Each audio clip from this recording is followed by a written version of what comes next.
from the European Cup winning team in 1982. Now this team, you know, is trying to do something like that. It's trying to win silverware, trying to win a major trophy for Aston Villa again. They are in the title race at the moment, but this ground, this atmosphere, when the team is playing like this, is very special, isn't it? Oh, it's special. It's incredible actually just being here and listening to the atmosphere. You can hear them all singing now, but like you say, just walking into the stadium, just talking to some of the fans coming in. They're so excited about their side, and rightly so, because the form that they're in, the quality that they're seeing, and the form that they're in, especially at home, has been absolutely outstanding. So yeah, it's a pleasure to be here.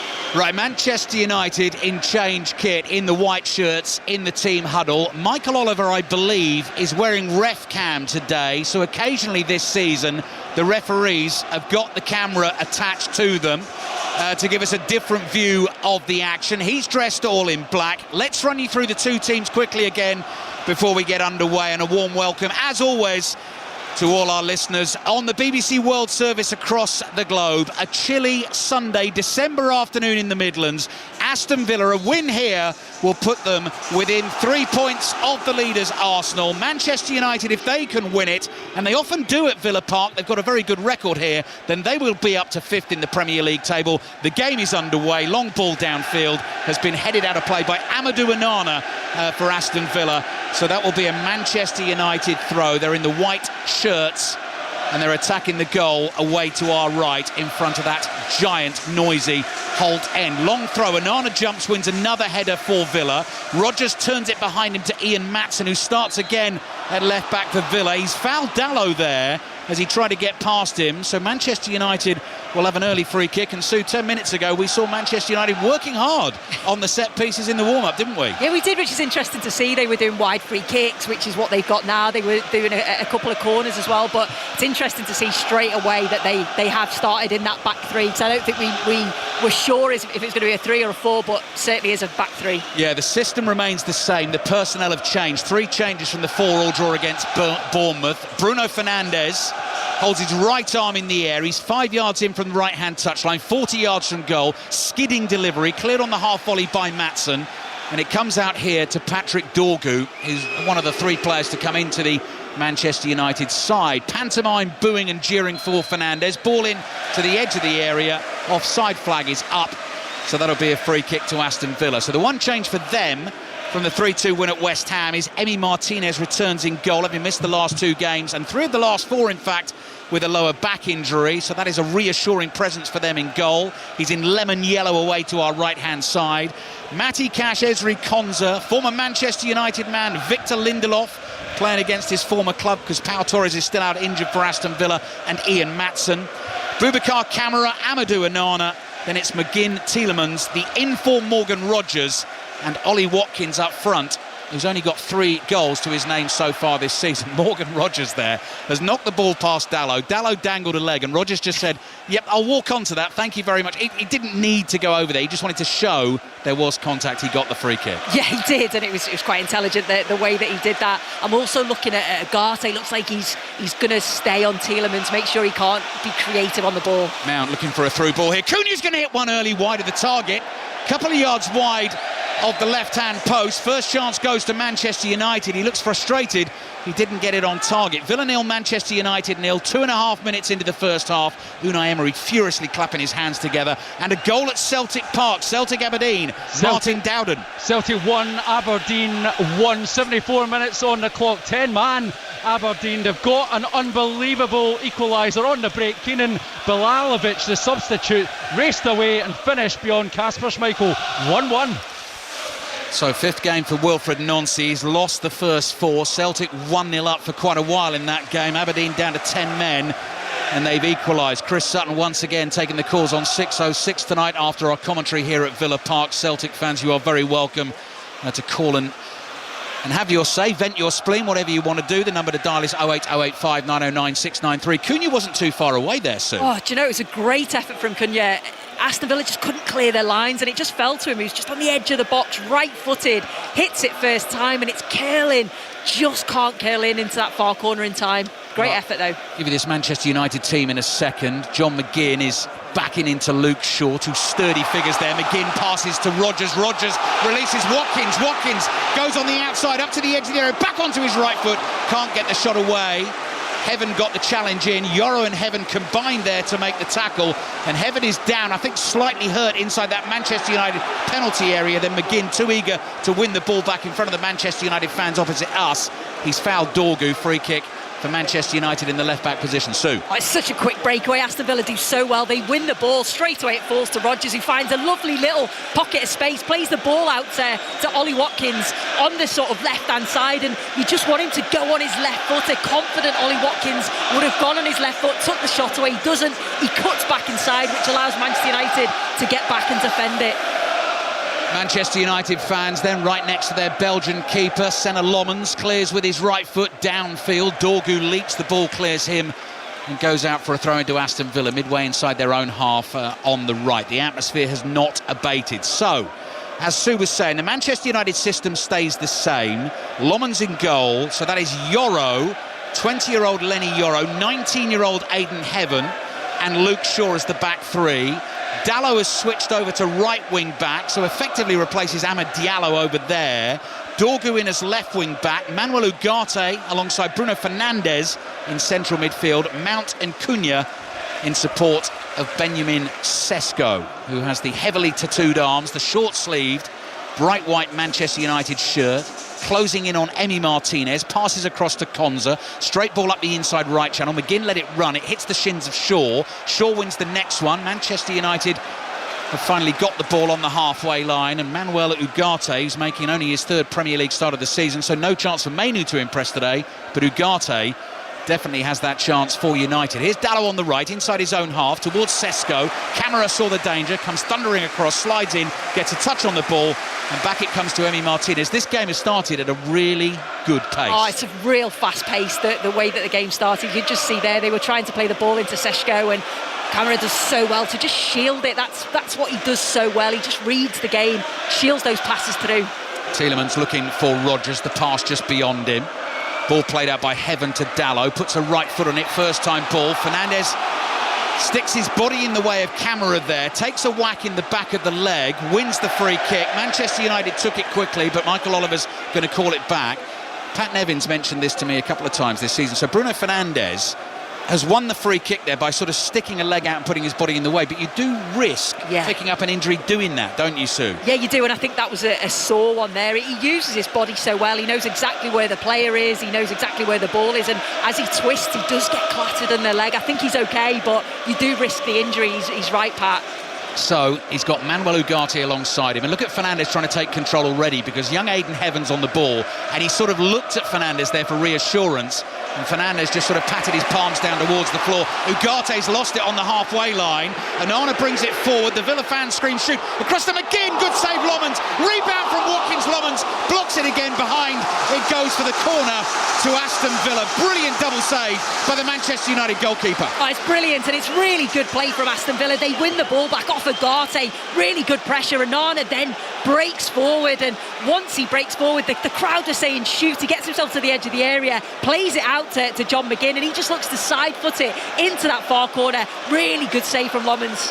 Lommans and possibly Aidan Heaven sliding in as well to help him with the block. I'm not sure who got the final touch, but there was desperation in the Manchester United defending, and it did the job to keep Aston Villa out. McGinn with the corner, curls it into the near post. That went a long way. Lindelof nearly got the flick on volley across goal. Oh, it's just been deflected wide of the far post. It came off Morgan Rodgers' heels, I think, on the edge of the 6-yard box. Could have gone anywhere and very nearly ended up in the back of the net. Villa 0, Manchester United 0. Yeah, sorry, Ali. They just don't clear their lines, Manchester United. The ball falls to the far post, and Maatsen hits it on the half volley. And I think Rodgers is just coming in at the far post. He's trying to flick it in, isn't he? And it's just wide. It's unlucky. Morgan Rodgers, 5 goals and 3 assists already this season for Aston Villa, and that was nearly a delicate touch of genius with the left-footed back heel.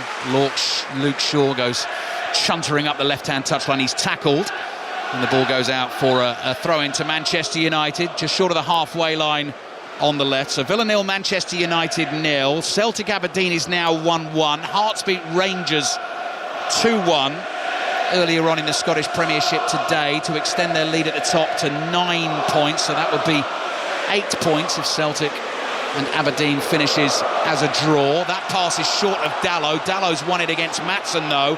Dalot holds off camera, still going, running with the ball at his feet.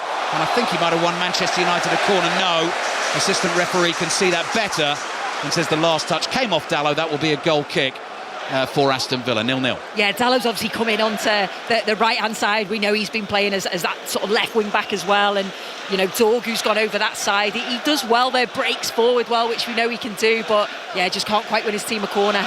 Aston Villa take it short. It's Sue Smith, former England international, with us here at Villa Park. Emi Martinez has hooked the ball out of play, straight out of play for a throw-in to Manchester United. It's almost a blackcurrant colour, those shorts and socks, it looks like, from here for the change kit for United. Dalot waits to take the throw, holds the ball above his head. Amorim, his manager in the black puffer coat, points down the touchline. Villa gets some bodies in there to win it back. It goes out for another throw-in to Manchester United, who have a very impressive record here at Villa Park, as I was saying. Aston Villa have only beaten Manchester United once in their last 26 home games against them in the league. 9 draws and 16 defeats. The one win in Unai Emery's very first match in charge of the club, and they beat them by 3-1. Dalot with the long loopy throw into the penalty area, headed up in the air by Heaven. Tielemans wins the next header. Dalot is there to control it. Immediately gets the ball into the box, floating high across to the far post. Martinez backpedals, catches it, runs out to the edge of the area, bowls it underarm to Camara, and Mason Mount does a fabulous job to get back, slide in, win the ball, plays it to Cunha. Cunha speeds forward, stops, plays it to Fernandes. Fernandes to Dorgu. Cunha's involved again. Dorgu's on the left-hand side, gets himself away from Tielemans, crosses it, and Emi Martinez takes a clean catch again on the edge of the 6-yard box, and he's already been a commanding presence in that Aston Villa penalty area, hasn't he? Yeah, he just makes a difference, doesn't he? We know the presence that he is and the confidence that he's got. You absolutely love him if you're an Aston Villa fan, and straight away, like I say, cross comes in, comes out, and very, very commanding. Dorgu on the turn inside the Villa half, gets away from McGinn, plays back here to Luke Shaw. Manchester United, of course, in reasonable form themselves at the moment, just one defeat in the last 10 games. That was at home against Everton and up against 10-man Everton at the time. Last outing, of course, was the thrilling 4-4 draw against Bournemouth at Old Trafford. They're keeping possession at the moment. There's Ugarte, the Uruguayan. Cross here to Yoro. Yoro zips the pass across the deck to Dalot. Dalot moves infield, floats it over the top. Sesko tries to bring it down.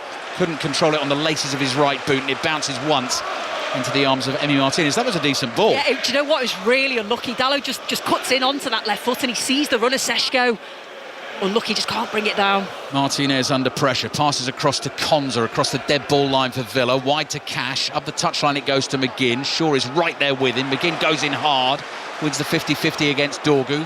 Tielemans caught from behind there by Ugarte. That'll be a free kick to Aston Villa, just outside their penalty area. So that has been a rumbustious, noisy, fast-paced first 12 minutes here at Villa Park on 5 Live and BBC Sounds, and it remains Villa 0, Manchester United 0. Villa fans in good voice, as you'd expect them to be at the moment. Ball is with Emi Martinez. He holds both arms out wide, encouraging his centre-backs to move on ahead of him. Passes here to Lindelof. Ball over the top towards Watkins is a good one. Heaven in with the challenge. It goes behind for a Villa corner. Quickly to Celtic Park. Martin Dowden. Still Celtic 1, Aberdeen 1. The home crowd getting more anxious as this goes on. Celtic failing to break down 10-man Aberdeen, or holding firm. Celtic 1, Aberdeen 1. Youri Tielemans waiting to take the corner for Aston Villa. He's close by us here. Our commentary position is tucked into one half of Villa Park, close to the north stand. Tielemans is breathing heavily away to our left. A claret and blue flag just gently being tugged in the breeze on top of the corner post there, the bright white corner post. Tielemans, couple of steps to the ball, low along the byline. McGinn turns, tries to get that cross in, blocked by Fernandes. Clever from Villa from the set piece. They win another corner. Yeah, it was clever, and you could see that they've clearly worked on that. They think that near post space, play the ball into McGinn. I think he was then going to just play it to Maatsen, who's just on the edge of the area, but Man United seen what was happening and closed him down quickly. Villa 0, Manchester United 0. Villa looking to win the game, to move back to within 3 points of Arsenal. Tielemans' corner, headed away by Bruno Fernandes, chested down by Boubacar Kamara. Pushes the ball with the outside of his right foot to Cash, who scoops one up in the air. Lomans comes, calls early for that, leaps high, he's all in green, the Manchester United keeper. Out it goes into midfield to Dalot, who's over on the left for a moment there. So Manchester United players slightly out of position. Bruno Fernandes says, I'll take control, walking pace inside his own half. Lays the ball off, and then in that sort of distinctive arms tight to his body style goes jogging away, the dark bearded Fernandes. And again he's talking everyone through their own game, again with Heaven there. He's coaxing Heaven towards him with the ball at his feet. Yeah, he's just a leader in there, isn't he? You can see he's communicating with the youngsters, trying to sort of advise them what to do. Oh, they've lost it again inside their own half. Dorgu took too long. The referee Michael Oliver has said that was a foul on Patrick Dorgu. Now that's the other side of the field to us. I'd like to have a look at that on the replay, but Manchester United again guilty of giving the ball away inside their own half. Dorgu is holding his left knee. Cash made, that's not a foul, is it, Sue? It's absolutely not a foul. It's a really good challenge from Matty Cash, and I think the Villa fans agree with us as well. That's where they have to be careful, Manchester United. They're trying to keep the ball. It's quite a slow build-up at times, and Aston Villa are pressing them so well and winning the ball. 15 minutes in, Villa 0, Manchester United 0. Senna Lomans with the double save early on from John McGinn, and the Ollie Watkins rebound. Yoro looking for the run here of Sesko in behind Lindelof. He will get to that ball. Back to goal, moves away from that Villa goal, passes back down the line to Dalot. Dalot speeds in field, gets the layoff here from Mount, then looks for the pass into the edge of the box. Cunha can't control that. Another goal at Celtic Park, Martin Dowden. It's Celtic 2, Aberdeen 1. A ball to the back post, and there is Kieran Tierney stealing in to nod into an empty net. Celtic 2, Aberdeen 1. Dorgu's cross in from the left has come back off the defender Matty Cash into Dorgu and has gone behind for a goal kick to Aston Villa. Celtic 2, Aberdeen 1. Hearts 2, Rangers 1 earlier on today. Aston Villa 0, Manchester United 0. And tomorrow night, the last game in this round of Premier League fixtures, we'll have updates of Fulham against Nottingham Forest into the Monday Night Club. 2 hours of the Monday Night Club with Mark Chapman and the team, followed by 5 live cricket when they will reflect on the third defeat in the series, the loss of the Ashes for England. The 4th test will start on Christmas Day night at 11:30 in Melbourne. And I heard the Ben Stokes interview earlier this morning saying that England still had plenty to play for, points to prove out there down under, but the Ashes have gone. And you'll hear from the England head coach Brendan McCullum on the show here at half-time as well, just in case you haven't heard from him today. Throw in for Manchester United on the right. Dalot into Mount. Mount back to Ugarte. Ugarte with the ball at his feet, running back towards Luke Shaw. Aston Villa have all their players behind the ball inside the Villa half. Ugarte receives it again from Shaw, is able to turn inside the centre circle. Comes across to Yoro, who wears the number 15 for Manchester United. He passes infield to Heaven. Cunha drops deep, lays the ball off to Shaw. Shaw forward into the inside left channel. Cunha plays to his left to Dorgu. Back it comes to Shaw again. Patient from Manchester United. Ugarte's involved as Bruno Fernandes is a little further up the field here. Heaven to Shaw. Shaw across the halfway line to Cunha. Cunha wide to Dorgu on the left. Then it's released in towards the middle. High crossed. Lindelof nods it down to Maatsen. Maatsen's under pressure here from Sesko. Holds Sesko off. Has to try and beat Dalot now as well. Turns away from Dalot, still dribbling. Plays it back to his goalkeeper, Emi Martinez, who's very cool under pressure there. Waits for Cunha to come towards him. Passes it straight between the two Manchester United players. And then as Kamara brings the ball forward, Unai Emery's urging his team to get up the pitch more quickly. Kamara drives a low pass into the feet of Morgan Rogers on the left, loose from Maatsen, slides in, takes it off Mount. Mount didn't like the physicality of that challenge. Michael Oliver said it was okay. Pass to the right to McGinn. Shaw gets his body in the way of McGinn's infield ball. Cash can't get there, and it's cleared to the halfway line. Sue. It's quite interesting. I'm watching Ugarte. He's very deep. He's sitting just in front of Manchester United's back three, and then you've got the other midfielders that are at that little bit higher. So that'll be interesting to see how that progresses, whether he's just trying to stop Tielemans getting on the ball. Villa 0, Manchester United 0. Ezri Konsa on the ball for Villa at the moment, moves away from Sesko, finds McGinn. McGinn is chased by Dorgu back into his own half. Cash is there in support. Emi Martinez 5 yards outside his penalty area. Rolls a pass here to Lindelof, who had 8 seasons at Old Trafford, made nearly 300 appearances for the club, having joined from Benfica for just over £30 million, part of squads that won the League Cup and FA Cup under Erik ten Hag, now playing his football here at Aston Villa. Onana looking left and right inside his own half for Villa. Cross to Konsa. Rodgers makes a run. I think he might have just gone too early there. The flag will go up any second now. Receives the pass. And yes, and Rodgers wanted that ball played a little bit earlier. He's frustrated. He's having a go. He said it's got to be quicker because he just goes that little bit too soon. But he'd made a couple of runs. He checked back. He'd gone again. And yeah, he's certainly a key player, isn't he, for Aston Villa? He's all over the place at the moment. He's wide left, but he will tuck into those midfield spaces and get on the ball. But he's been brilliant. Oh, yeah. And I guess you'd argue at the moment the man in possession for England. Potentially in the number 10 shirt, although plenty of competition for the role as we build up towards the World Cup next summer. Now then, another goal at Celtic Park. Martin Dowden. It's Celtic 3, Aberdeen 1 into injury time, and it's winger James Forrest, 17 seasons in a row he's scored in the league. Celtic 3, Aberdeen 1. Wow, that is some stats. 17 seasons in a row, and Wilfred Nancy will say thank you very much indeed. That will relieve the pressure a smidgen, and that is all, Sue. Yeah, just a smidgen. Just a smidgen. Tough times up there. Hearts winners earlier on today, so Celtic closing the gap to 6 points. They have a game in hand as well in that Scottish Premiership title race early in the new year. We'll have full commentary for you on the next Old Firm derby between Celtic and Rangers. Here's Camara looking for that early ball to Watkins. Can't get away from Heaven's header forward. Tielemans stabs it back to Maatsen. Quickly on to Rodgers on the left. Curling pass infield. Heaven read that well.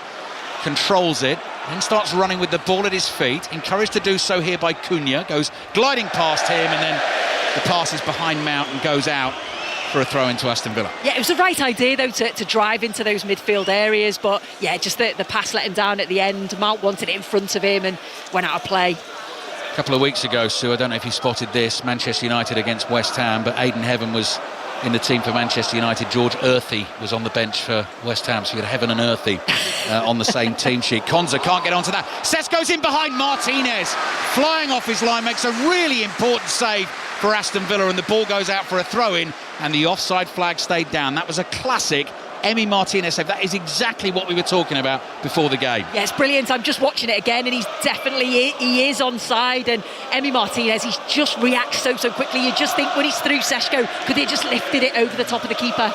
Great chance for Benjamin Sesko to give Manchester United the lead. Long throw from Dalot, flipped into that Villa 6-yard box. Lindelof swung a left boot at it, got lucky, the ball went straight up in the air, and Martinez makes the catch. We've been discussing on the Commentators' View podcast this season in our great glossary of football commentary, the Schmeichel style save. The man himself is here, Peter Schmeichel, at Villa Park to watch this game, and that very much fitted the description of the Schmeichel style save. Was that a foul there on Heaven by Tielemans? No, the ball has gone out for a Manchester United throw inside their own half. The full-time whistle has blown. Wilfred Nancy has a win as the Celtic boss, Martin Dowden. He does. Full-time Celtic 3, Aberdeen 1. Late goals from Kieran Tierney and James Forrest getting Celtic over the line, crucially ending Nancy's 4-game losing streak against 10-man Aberdeen. Deserved, but done the hard way. Celtic 3, Aberdeen 1. Matheus Cunha bursting forward for Manchester United. Sesko might get another chance. Goes round Martinez, who's tripped up his own player, Matty Cash. Sesko overran it, and Martinez again did well because he came out to meet Sesko, then stopped because he realised he wasn't going to get to the ball. Sesko went round him, couldn't find the angle to finish, and Martinez might have taken a little clip in the head there, and Cash is down as well. Yeah, they both look injured at the moment, but yeah, Cunha does so well. He drives forward with the ball, and it's a really well-timed pass through, isn't it? And Sesko goes to take the ball around Martinez, and yeah, I think it's Cash that collides with Martinez. But yeah, Sesko just takes it too far and goes out in the end. Treatment needed for the two Villa players. Cash is sitting up. Emi Martinez is still flat on his back. But that is Benjamin Sesko. He's in conversation with Bruno Fernandes at the moment, who's twice had a little look at goal there. Obviously, that second one, harder chance than the first one. As you say with the first one, so a little dink there possibly, and United could be 1-0 up. Yeah, and whether Bruno Fernandes is saying that, because he's certainly made the right runs, he's timed his runs really well, he's got himself into good positions, but it's just that final little bit, isn't it? Yeah, the first one, Martinez had come out, brilliant from him, read the situation, but could have just lifted it, just a little dink over the top of him. It's easy for me to say sat here. Bruno Fernandes, we think, might just be passing on that little bit of information. Seen so many signs of his leadership already out on the field. Got a little glimpse of ref cam there. Didn't really add much to the picture. Michael Oliver's taken a guzzle of some water standing inside the penalty area. We're going to see the contact again here. Sesko gets a touch with his left toe, goes in between Cash and Martinez, and Emi Martinez gets a left knee in the side of the head, and that will be sore. Yeah, that is a sore one. Martinez, we know he's so brave. He'll come out for those, and he did well because he stopped, didn't he? Yeah, glancing blow, but that is dangerous. Cash was moving fast. They've got to be absolutely certain that Emi Martinez is okay and do all the tests to make sure he's okay to continue. Stop-start season for Emi Martinez, and he's not entirely himself at the moment. He's still just walking around inside his penalty area in conversation with one of the Aston Villa medics, hands on his hips and just trying to regain his composure. And I think that member of the Aston Villa medical staff, and this must be really difficult here because he'll be desperate to stay out there, and I'm sure the doctor is saying, look, you have to tell me it's too dangerous to take the risk. Yeah, they'll be going through all of the protocols, and rightly so, but you can see that Martinez is trying to push him off the field. Yeah. He wants to play on, and that's the thing, as a player, of course you do, but as the medical team, you've got to just make sure. Still in conversation there with the two of them and Emi Martinez. Michael Oliver eventually moves in. Martinez shrugs here at Michael Oliver, and Michael Oliver now wants to have a conversation with the Aston Villa medical staff. Amadou Onana comes over to get involved as well. So Martinez seems determined to stay on. The doctors don't seem entirely sure. John McGinn, the Aston Villa captain, is called over here now to have a word with his goalkeeper to try and get to the bottom of this, and this is McGinn in conversation with the club doctor now, and Marco Bizot, replacement goalkeeper who's been between the sticks recently, has got the bib on and is already warming up. Doctors eventually now making their way off the back of the pitch, and Michael Oliver continues to have words with them. Cannot take a risk, cannot be seen to be taking any sort of risk with that. Emi Martinez will continue for now. And let's hope he's okay. Bizot is out warming up. Villa 0, Manchester United 0. 20 minutes left in the first half on 5 Live and BBC Sounds. And your next football commentary coming your way on 5 Live. Tuesday night, the remaining League Cup quarter-final. It's the Murray twins, John Murray and Glenn Murray, will be at the Emirates for Arsenal against Crystal Palace. The winners of that tie will play Chelsea. Newcastle, Manchester City is the other semi-final. So let's see how the game picks up from here. We'll keep an eye on Emi Martinez away to our right as well. Bruno Fernandes nips into a bit of space, fires a pass low back to his goalkeeper Lomans. Comes across here to Yoro. Manchester United fans singing away.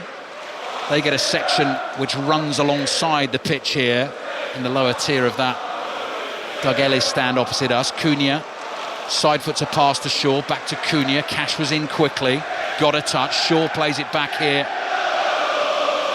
to 19-year-old Heaven. Heaven to Lomans. Lomans side foots a pass out to Shaw. Shaw on the left, plays it in field to Fernandes. Nice first touch football from Manchester United. Ugarte sees space. Tielemans almost does a little bit of Strictly with him there, grabbed him by the left arm and looked to spin him around. Fernandes drives the diagonal across field. Maatsen reads it and intercepts. Onana plays it back here to Konza, cool as you like, passes across the on-rushing Sesko to Lindelof, into Rodgers, back to Maatsen. Rodgers makes himself available again. Maatsen scoops the ball forward, gives it away here to Fernandes. Fernandes brings it forward for Manchester United, rolls it to his right to Dalot, and back it comes to Yoro. Yoro in field to Ugarte. Cross to Shaw. Shaw waits to receive that pass. Tielemans comes towards him. Aston Villa in the claret and blue. Dark claret bodies to the shirts. Light blue sleeves and socks as the ball is out with Dalot on the right. Finds Cunha. Cunha moves to his left. Mount turns forward to Sesko. Couldn't control it. Villa get it away to McGinn, who scuttles forward. He's surrounded by 4 white shirts. Does well to hold on to the ball for Aston Villa. And the Villa fans encourage their team to get it moving quickly to the left. Tielemans fouled. Ugarte, I think, just wanted to break play up there, stop it. He's conceded the free kick. Yeah, and he had to do that because Tielemans was on the turn. You could see Rodgers on this left-hand side, and he would have been away. So, yeah, it was, if anything's a good foul, it was a good foul. Aston Villa take their free kick. 17 minutes left in the first half. 0-0 here against Manchester United. Camara. Low one to Maatsen. Rodgers on the move down the left. Maatsen won't find him with that ball. Straight through to the Manchester United goalkeeper Lommans. Bowls it out quickly to Shaw. Tielemans comes towards Luke Shaw. Back it comes to Heaven. Straight through the middle to Ugarte. Ugarte's got 2 Villa players breathing down his neck. Good turn from Mason Mount, playing well for Manchester United as he has been this season. Fernandes outside of the right boot releases Shaw. Fernandes stays deep here. Shaw charges on, but Fernandes waiting possibly for this pass, which comes back to him. Fernandes moves it on again to Dorgu on the left. Dorgu shadowed by Cash. Shaw to Ugarte, 50 yards from goal. High, diagonal, that's an awful pass. Was looking for Dalot on the right. Amorim applauds, I think purely out of encouragement. That was nowhere near Dalot. It almost went straight out of play for the goal kick. Yeah, it did, and straight away Cunha puts his hand up to apologise. You could see what he was trying to do, but yeah, the execution was all wrong. Villa take their goal kick. Here's Emi Martinez. He chips one up the middle of the pitch towards Watkins. Loose control on the right thigh, gives it away to Dalot. Here's Ugarte. Ugarte to Shaw, inside the Manchester United half, towards Cunha.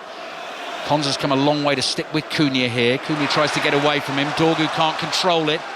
Cash can't keep the ball in play, though. That'll be a Manchester United throw on the left. We're into a little period of sort of chess play out on the field here. Both teams looking to try and exploit those spaces when they are there.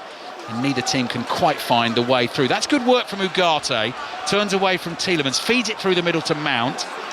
Passes beyond him. Onana stretches out the long legs. Passes to McGinn. Dorgu in quickly on McGinn to win it for Manchester United. Cunha trying to dance past Camara. Felt he was held up. Hits a no-look pass as he complains to Michael Oliver there. Cunha's frustrated he didn't get it from Dalot. He made a great run into the inside right channel. Manchester United work it to Dalot again on the right. Cross comes in left-footed. Too close to Martinez. That's an easy gather. And it remains Villa 0, Manchester United 0. It was actually quite well worked from Manchester United. You could see, like say, Cunha, it was brilliant no-look pass, looks to the left and plays it to the right as he was complaining to the referee. But yeah, the cross was way too close to the goalkeeper Martinez. Aston Villa looking to make it 10 wins in a row at home in all competitions. Morgan Rodgers turns the ball in field. Watkins almost waited too long. Here's Camara up towards McGinn. Rodgers offside. McGinn holds on to it. Now looks for Watkins. Ugarte's back there, flicks a header away. Dorgu has the ball in the left-back position here for Manchester United. Turns, finds Ugarte. Ugarte under pressure, clears with his left foot, can't find a teammate. The ball bounces loose inside the Aston Villa half, and Konsa just rumbles back to collect this for Villa and starts to walk forward with the ball at his feet. 1-2 with Camara. Bruno Fernandes comes racing towards Konsa to put the pressure on. Back it comes to Emi Martinez. Unai Emery still controlling operations. Still a couple of yards outside his technical area. I saw Michael Salisbury have a little word there. Look, he's right. Here we go. Let's see if he has a word here. I don't think he's going to risk it again. He got both barrels from Emery last time. Here's Rodgers. Ball at his feet on the left. Glides infield. Rodgers fancies the shot. Low one and it's weak. And Lommans makes a very comfortable save low down. Do you know, it's really unlucky though. Rodgers picks the ball up on the left-hand side. Maatsen does really well. That overlapping run just takes away 2 defenders, which means that Rodgers can cut in onto his right foot. But then the shot's just too close to the goalkeeper. Easy save. Sue Smith with us here at Villa Park. Aston Villa 0, Manchester United 0. Dalot on the right-hand touchline inside his own half. Manchester United with their back 3, relatively inexperienced 2. Quite interesting to watch them going through almost training ground routines before the game. It took me back to watching Manchester United warm up at Portman Road last season in Ruben Amorim's first game in charge, when he clearly felt he hadn't had enough time with the team and was effectively running a training session on the pitch before the game. It looked a little bit like that today. Dalot is going to cross this from a long way out on the right. It clears Matty Cash. Dorgu's attacking down the left. He's got it for Manchester United. Holds off Cash, plays it back to Cunha, who's so difficult to knock off the ball. Little 1-2 between him and Fernandes. Villa break it up. Tielemans into Camara. Camara's lost it to Cunha. Cunha gets his head up, fancies a dip, hits it hard. Martinez flying to his right, palms it away. And Cash clears first time, only as far as Luke Shaw. Shaw towards Mount. Mount is able to turn on the corner of the edge of the Villa penalty area. Dorgu back to Bruno Fernandes. Couple of neat touches. Cross comes in, bounces once. Lindelof stoops, heads the ball to his left. Maatsen is there, thumps it downfield on the left foot half volley. Heaven has to get this right. Heavenly touch on the left boot. Watkins was close by, kept the ball for Manchester United. And here's Ugarte. Ugarte at walking pace. Claret and blue shirts in front of him. Bruno Fernandes threads the needle, finds Cunha. Cunha up to the corner of the penalty area, swivels, plays it back here to Shaw. Shaw to his left finds Dorgu. Danish international infield to the Brazilian Cunha. Back to Fernandes and then Ugarte. Confident passing play from the visitors, Manchester United. Yoro to Dalot. Dalot back to Yoro again. Aston Villa covering the spaces. Manchester United looking for the gaps. Yoro towards Fernandes, laid off to Mount. Mount turns, inside right channel, back to Ugarte. Cross it comes to Shaw. 10 minutes left in the first half. You're listening to it on 5 Live and the BBC Sounds app. Dorgu's cross from the left. Dalot takes a touch, nearly took it inside Maatsen to tee himself up for the shot. Maatsen clears with his left foot though, finds Watkins, brings that down well on the left. Immediately Heaven is right behind him, grabs him round the waist. Paul Tielemans let that run, he thought Rodgers was going to take it. And Manchester United take it off Villa, and Fernandes plays it forward to Cunha. And Cunha again running at Aston Villa defenders into the area. Clever chip cross, but only as far as Maatsen chests it down to his goalkeeper, Emi Martinez. Sue Smith. The game just keeps ebbing and flowing, doesn't it? There's been quite a few turnovers of possession. Aston Villa had a good opportunity there to break. Long ball to Ollie Watkins. It was a really good take from him. Controls it, plays it inside to Tielemans, and just him and Rodgers seemed to just a miscommunication, wasn't it, between the two of them? Watkins flick on, the ball goes high in the air. Yoro is there first, bouncing ball, he side foots it back to Lomans. Lomans to Shaw. Shaw's just outside the Manchester United penalty area, coaxing teammates towards him. Was about to release the pass, decided against it. Plays a cross here to the lanky figure of Aidan Heaven, who Manchester United got from Arsenal not so long ago. Yoro gives it back to Heaven. Big responsibility here, playing in the middle of the back three. No De Ligt, no Maguire. Cross to Shaw. Shaw to Dorgu. Dorgu's just inside his own half. Aston Villa players trying to close it down. Shaw's there again. Back it comes to Heaven. Heaven takes it inside of Watkins. Then he's nearly lost it to Tielemans. The ball rebounds to Shaw. Chips it down the left-hand side. Manchester United have managed to get out. Dalot's in loads of space on the right. Cunha's seen that. Long ball didn't get there in time. Maatsen intercepts it, volleys it away, but Yoro is able to pick up and drive forward. Maatsen sticks out a leg, just beats Mount to it. Tielemans did brilliantly to chest that down. Turns in one quick movement and releases John McGinn. McGinn trying to dance his way past Ugarte, keeps the ball, finds Tielemans, 25 yards out. Curling effort wide of the left-hand post and behind for the goal kick to Manchester United, 0-0. Well, we know the long-range efforts have been brilliant for Aston Villa this season, and Tielemans nearly got another one. John McGinn driving forward centrally, cuts back inside and ends up linking play. When it falls to Tielemans, just gets a touch out of his feet. He's just looking for that far corner. It's not far away. Here's Lomans, Manchester United's goalkeeper, inside his 6-yard box. Gives it back to Shaw on the left. Shaw sees Dorgu coming towards him inside his own half. Cash closes that down. Ball spins up in the air off Cash's shin. Anana battles with Cunha, stabs it towards Tielemans. Tielemans challenged by Ugarte, 25 yards out. Anana slides in. Fernandes has to work hard here to hold him off. Keeps the ball, turns out of a tight space. Anana and Shaw got the ball there.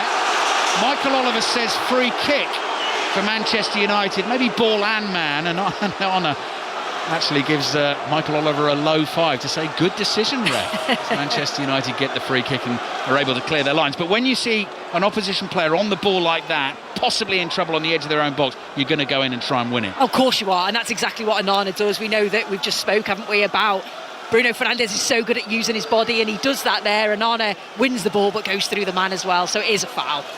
So free kick, Manchester United. 0-0 against Villa. Beat them actually at Old Trafford 2-0 on the last day of last season, which cost Aston Villa a place in the Champions League. 0-0 when Morgan Rogers scored a goal when the referee blew the whistle before the ball crossed the line and VAR couldn't get involved with the decision, and that went down very badly with Unai Emery and Aston Villa. Understandably, they lost the game. They've ended up in the Europa League. They're going well in that again this season. FA Cup third round tie to come away at Spurs, and of course sitting third in the Premier League as well. Watkins turns, tries to run onto a throw here. Shaw beats into the ball. Those two are wrestling with each other off the ball. A little bit of niggle there as Lomans clears with his left foot. 6 minutes left in the first half. Sesko flicks it on. Lindelof heads it away. Camara chests it down for Aston Villa. Side foot's a pass to Cash. Fernandes read that brilliantly. Moved into the space that he was looking for. Fernandes has stopped dead on the ball and he's holding the back of his right leg. And that is a massive concern for Manchester United, who have loads of players missing at the moment. 3 of them on duty at the Africa Cup of Nations. They cannot afford to lose Bruno Fernandes, who is so key to everything they do. He stopped the game. He's still walking, and now he's stretching out as if there might be a little bit of cramp. Crikey, that is a big worry if he's felt something there. Oh, that'd be a huge loss to Manchester United. You just feel when a player does that, when they stop, when they start stretching the hamstring, you can't see him carrying on for long. Now, Manchester United restart the game with the ball. Villa fans aren't best pleased with that. McGinn was coming in to make a tackle on Fernandes, but had he not sort of pulled up half injured there, he would have been able to kick the ball. We've seen him stretch it out a couple of times. He's kicked his right leg out twice. Going to keep a really close eye on him now, moving around inside the Manchester United midfield. You'll only really be able to tell, though, Sue, when he goes for a sprint. Yeah, won't definitely. You? Yoro slips. Always gets a cheer, that. Ball's a good one, though, out to the left-hand side.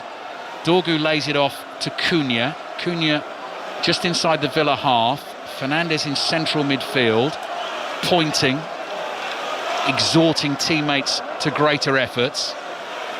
Has not broken into anything like a jog or a three-quarter run yet since we saw him hobble about a minute or so ago. Dalot with a step over. Good work from Diogo Dalot. Left-footed curler in towards the far post. Martinez comes, punches away. Sesko wasn't that far away from getting a flick on that.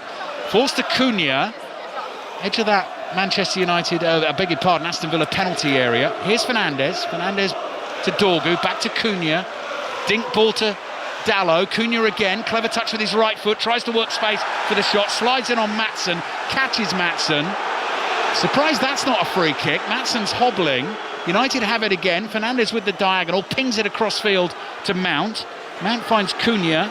Cunha goes on the outside here inside the penalty area, then turns, plays it back to Mount. Mount lays it off to Fernandes. Left-footed drive, deflected wide, and behind for the Manchester United corner. And Bruno Fernandes looks okay. Yeah, say that. Yeah, he does look okay. We haven't, like you say, we haven't actually seen him really stride out, but he's pinged the ball out diagonal. He's just had a shot there where he's inside the area, tries to shift it onto his left foot. It's actually a really good block by Konza in the end. Goes out for the corner. Bruno Fernandes in communication here with Ruben Amorim. I wonder whether they're thinking 3 minutes to half time, let's see if we can get him in and have a look at it ourselves and give him 20 minutes or so. But it's just, he is so important. Yeah, you just don't want to risk it, do you? You don't want to make it any worse. He is the most important player for Manchester United, even more so now with the absences at the moment. Corner comes in high, deep to the back post. Yoro's down on the goal line. Free kick is actually given to Aston Villa. Emi Martinez, ever the wind-up merchant, shoves Yoro away, high-fives his two centre-backs, takes the free kick quickly from totally the wrong place, and Michael Oliver admonishes him, just wags a finger and says, no, I'm running this game. We're not taking that free kick just yet. So Villa will get a free kick. 2.5 minutes remaining in the first half. Villa 0, Manchester United 0. And the game is about to get back underway. Celtic have beaten Aberdeen 3-1. That is a first win for Wilfred Nancy. Hearts lead them by 6 points at the top of the Scottish Premiership. Hearts have played a game more than Celtic. Hearts beat Rangers 2-1 earlier on today. Emi Martinez is going to go long with this goal kick. Waits for everyone to clear the Aston Villa half. Ball right in the middle of the 6-yard box. Drills it forward. Yellow ball spinning in the air. Watkins leaps and wins the header. It's a shame Rodgers wasn't out on the left there. There was loads of space out there, and Rodgers had sort of come in field to try and win the header himself. Lomans clears for Manchester United.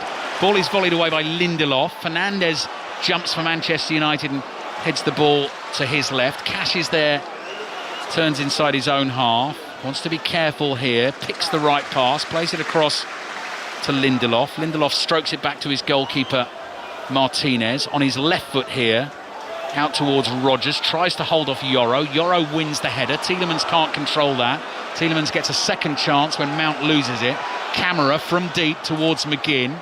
McGinn holds offshore, then turns, knows where Rodgers is going to be. Rodgers sticks up a right leg, keeps that ball in play brilliantly on the left-hand side, runs at Yoro, skins him, right-footed curler. That is a fabulous goal from Morgan Rodgers. He's been doing it all season for Aston Villa.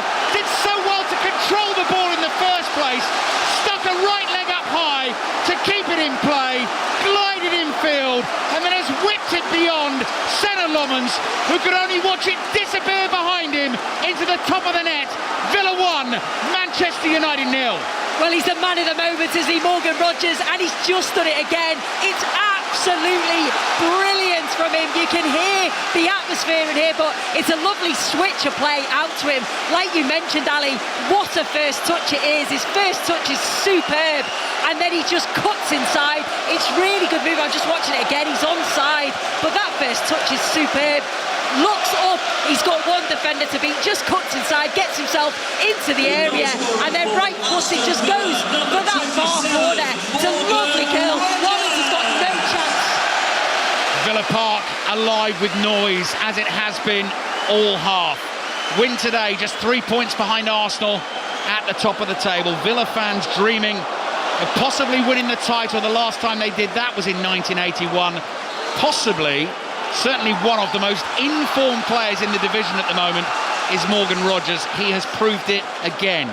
6 goals, 3 assists in his last 12 appearances, and they don't come much better than that. Saying that, the one he scored against West Ham last weekend wasn't bad, was it? Wasn't bad either. We had the perfect angle to see it from as well. As Jimmy Armfield used to say famously on 5 Live, sitting right behind it. You knew what he was going to try and do. He executed it perfectly. Match of the day, BBC One 10:30. That was absolutely delicious. Villa 1, Manchester United 0. 4 minutes of added time at the end of the first half. What a goal. Oh, it was brilliant. Like you say, we were just in such a good position to see it, but it's that big first touch out of his feet, sets him on his way, and yeah, just what a strike. Chris Sutton's got him in the fantasy team as well, so he'll be crowing on 6:06 tonight. Dear oh dear. Taking the calls with Robbie after the commentary here. Closing in on half-time. Manchester United corner. High deep one again to the far post. Martinez knew it was coming. Massive roar from the Villa fans. He's looked really confident under the high ball. Like a rugby union fullback, Martinez then drills this low side-winding volley up towards Camera. Camera holds off Cunha on the halfway line. Little back heel here. So Matty Cash gets a round of applause. Morgan Rodgers, both arms in the air, just in front of us, waving away, saying, look, just give it to me, I'll do the rest.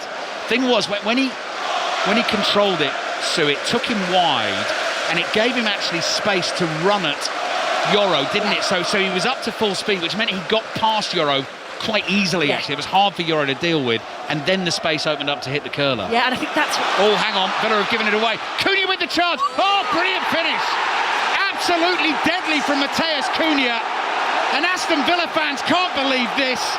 Get themselves 1-0 in front, and late in the first half, Matty Cash has lost the ball, and Matheus Cunha has punished Villa. Villa 1, Manchester United 1. Well, they just looked in control, Aston Villa. Once they'd scored the goal, they just looked calm and composed, and just a mistake, isn't it, from Matty Cash? They're playing the ball out from the back. The ball comes out to Cash on the right-hand side, and he just goes to play it down the line. Then he cuts inside. They win the ball. Well, it's Dorgu that wins the ball, and then once Cunha, he's in a real tight angle, but what a finish from Cunha, but it's poor from Matty Cash. Brilliant finish from Matheus Cunha. The angle was tight. He's managed to work that round the goalkeeper, Emi Martinez, just past his left hand. Dorgu doing the brilliant work high up the field to win it, and Matty Cash looks desolate at the end of the first half. Villa 1, Manchester United 1. And so important for players like Cunha and Sesko to step up in the absence of Amad Diallo and Brian Mbeumo. It's exactly what Manchester United need. Oh, it is, and we know the quality and the calibre of player that he is. He gets one opportunity like that and, hits the target. It's brilliant, but like you mentioned, it's good pressure from Dorgu, high up, winning the ball. Matty Cash just taking a few too many touches. So 2 goals late in the first half here at Villa Park. Thought this one was going to be good. Certainly turning out to be so. The lines will be open for 6:06 at half-time. Morgan Rogers curling Aston Villa in front. Matheus Cunha finding the equaliser. Lenny Yoro takes it off Rogers just inside his own half. Back it comes to Heaven. 4 minutes of added time are up at the end of the first half. Both goalkeepers have made brilliant saves as well before the goals were scored in this game. Heaven runs forward with the ball at his feet. Yoro plays it back to Lomans. Lomans draws in the on-rushing Villa attackers, who are Watkins and Tielemans. And Yoro again on the right. Here's Ugarte. Has Mount as an option. Mount's ball forward. That is the last kick of the first half at Villa Park, and Unai Emery turns and marches head down, grimacing slightly, I would say, the Aston Villa manager. He will have absolutely loved the goal that Morgan Rogers scored to put his team in front. He encourages his team to play out from the back. It's cost them there. Matty Cash dawdled for a second. Dorgu won it, and Matheus Cunha equalised to make it 1-1. That's been a really entertaining first half, Sue Smith. It's been brilliant, and it's gone so quickly. The game sort of ebbed and flowed, and you could see it. Unai Emery's furious with that. They take the lead. He'll wanted to have gone in at half-time, but good response from Manchester United. One opportunity for Cunha, and he puts it into the back of the net. So really entertaining first half. Yeah, enjoying this one at the moment. Steve, second half on the way here on 5 Live and BBC Sounds. Villa 1, Manchester United 1 at half-time. Yeah, so if it stays like that, Villa would be 5 points off the top, 3 behind Manchester City in second. Manchester United, as it stands, jumping up 1 place above Sunderland into 6th in the Premier League. In the Scottish Premier League earlier, Hearts 2, Rangers 1 was a full-time score, and Celtic 3, Aberdeen 1. Let's go back to Celtic Park. Martin Dowden was watching there for us. Martin, I'm really interested to hear what it sounded like at 1-1 when Aberdeen with 10 players had equalised, because it was only with 2 minutes to go that Wilfred Nancy's side ended up going back in front.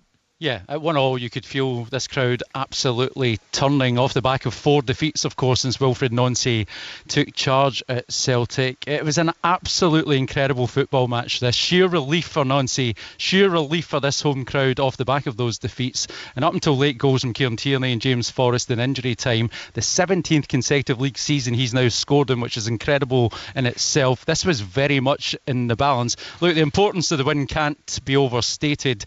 Had Nancy drawn this, the pressure would have been off the scale off the back of those defeats. The club stumbling from crisis to crisis right now.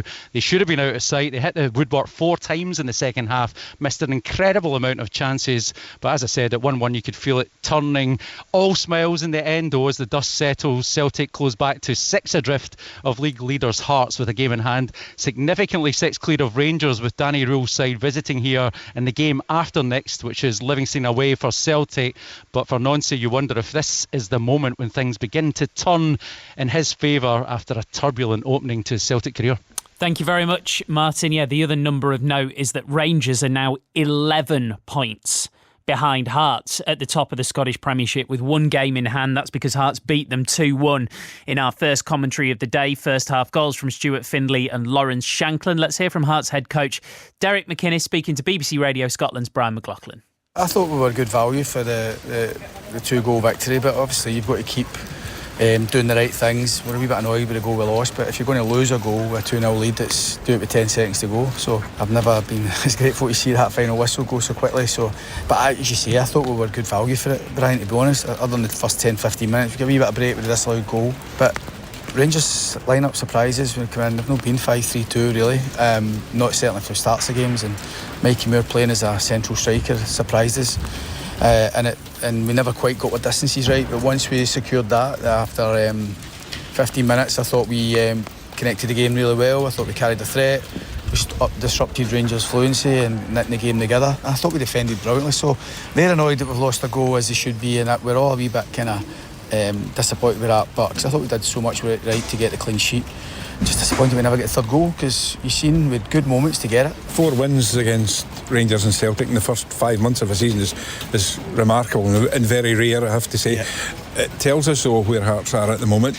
Is this going to be Hearts here? Are you in a position yet where you can say you're title challengers at least now? I certainly hope we can make this a special season. I think for us, I'm always hearing about the top of the league only because other teams not being as good as they normally are, but actually points tally is actually where a team at top of the league normally is and around that, so we're pleased with it. That's all we can focus on. I think there's more wins in us. I expect us to get better as we go along. Every game we've had to do well, we've had to turn up and bring a performance. I don't expect that to change, but we just want the games to get bigger and bigger.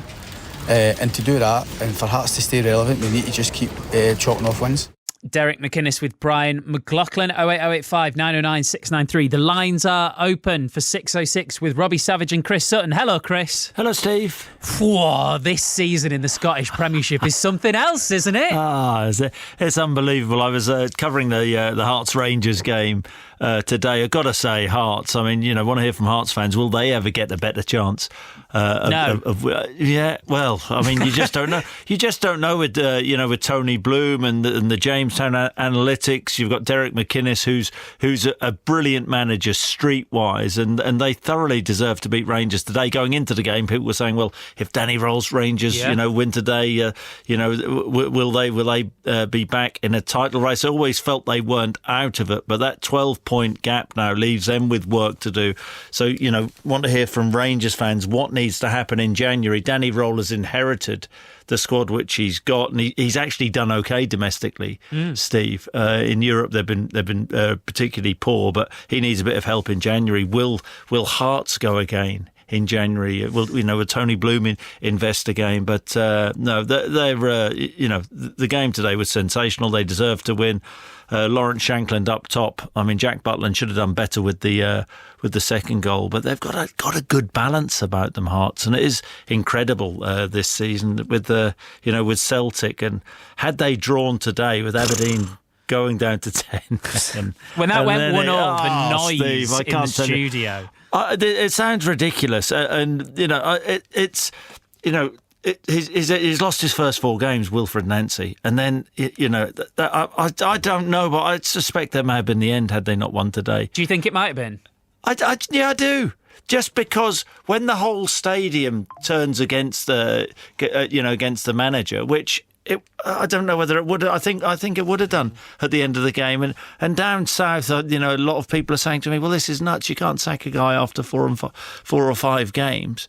But you can when there isn't that belief and the whole stadium turns against the manager. But maybe that second goal for Celtic from Kieran Tierney. So Alex Ferguson had a moment, didn't he? Mark Robbins when he scored all those years ago. I mean, Wilfred Nancy, boy, did he need that, because it sounded like Celtic absolutely pummeled Aberdeen, but couldn't score. It was a problem. I don't know whether you saw the game the other night against Dundee United. Celtic absolutely slaughtered them in the first half. 1-0 up, should have been 4 or 5. Second half they capitulated. There's a softness about them, but Wilfred Nancy getting that first win under his belt, absolutely enormous for him. So I want to hear from Celtic fans. Are they still backing the new manager 5 games in? I mean, it's it's a remarkable season north of the border. Yeah, absolutely. Chris, thank you. Have a good one later. Chris Sutton and Robbie Savage, 08085 909 693. Let's go back to the darts. James Gregg. Former world champion Rob Cross completed the afternoon session with a super win in round 2. 3-1 it was. Nicely done over Ian White. So he's on Luke Littler's side of the draw, actually, Cross. So could meet him in round 4. Earlier, wins for Luke Woodhouse, the Englishman, the 25th seed. But talking of seeds, 2 fell this afternoon. Mensur Seljevic and Kristoffer Otashki beating Joe Cullen and Ryan Joyce, respectively. The Palace is now emptied. It will fill back up again shortly, of course, with another former world champion in both Gerwyn Price and the defending champion and world number 1, Luke Littler, up on the oche on this scintillating Sunday evening that we have at the Palace, Steve. Right, in case you hadn't heard, England lost the Ashes earlier today. There's a great interview that the BBC have done with Brendan McCullum. We will hear that. Then we'll be back at Villa Park for second half commentary of Aston Villa 1, Manchester United 1. All of that after the news with Joe Hornby. The voice of the UK. This is BBC Radio 5 Live. The US military has reportedly intercepted a third vessel off the coast of Venezuela. 2 oil tankers have already been seized this month. The US has accused Venezuela of using oil money to fund drug-related crime. Venezuela claims the US is stealing its resources. Freelance journalist Gustavo Acando Alex has been speaking to people in the Venezuelan city of Maracaibo. They are more concerned. More than a war, they are more concerned about their daily struggles to buy food, to buy groceries. People are extremely concerned about and worried about the economic side of these tensions. Surrey police say 2 teenagers have died after a car crash into a tree in Oxted last night. A 30-year-old man has been arrested on suspicion of causing death by dangerous driving and causing serious injury by dangerous driving. A third teenager is in hospital with life-threatening injuries. Israel's security cabinet has approved the recognition of 19 new settlements in the occupied West Bank. The far-right finance minister Bezalel Smotrich said the move was aimed at blocking the establishment of a Palestinian state. All settlements are considered illegal under international law. The Conservative Party chairman Kevin Hollinrake has accused the government of an attack on rural Britain after it said a ban on trail hunting would be coming into force. Ministers are concerned foxes are still being killed illegally and say the sport is a smokescreen. And the Electoral Commission has said it won't investigate Nigel Farage's general election spending, having found no evidence of law-breaking. A former campaign member claimed there had been a £20,000 overspend. My Christmas mix is pure 90s festive nostalgia. You know, the Christmas songs you listen to on repeat. No. I'm all about the big hitting Christmas anthems. Merry Christmas, everyone. Come on, guys. What about those tunes that really slay?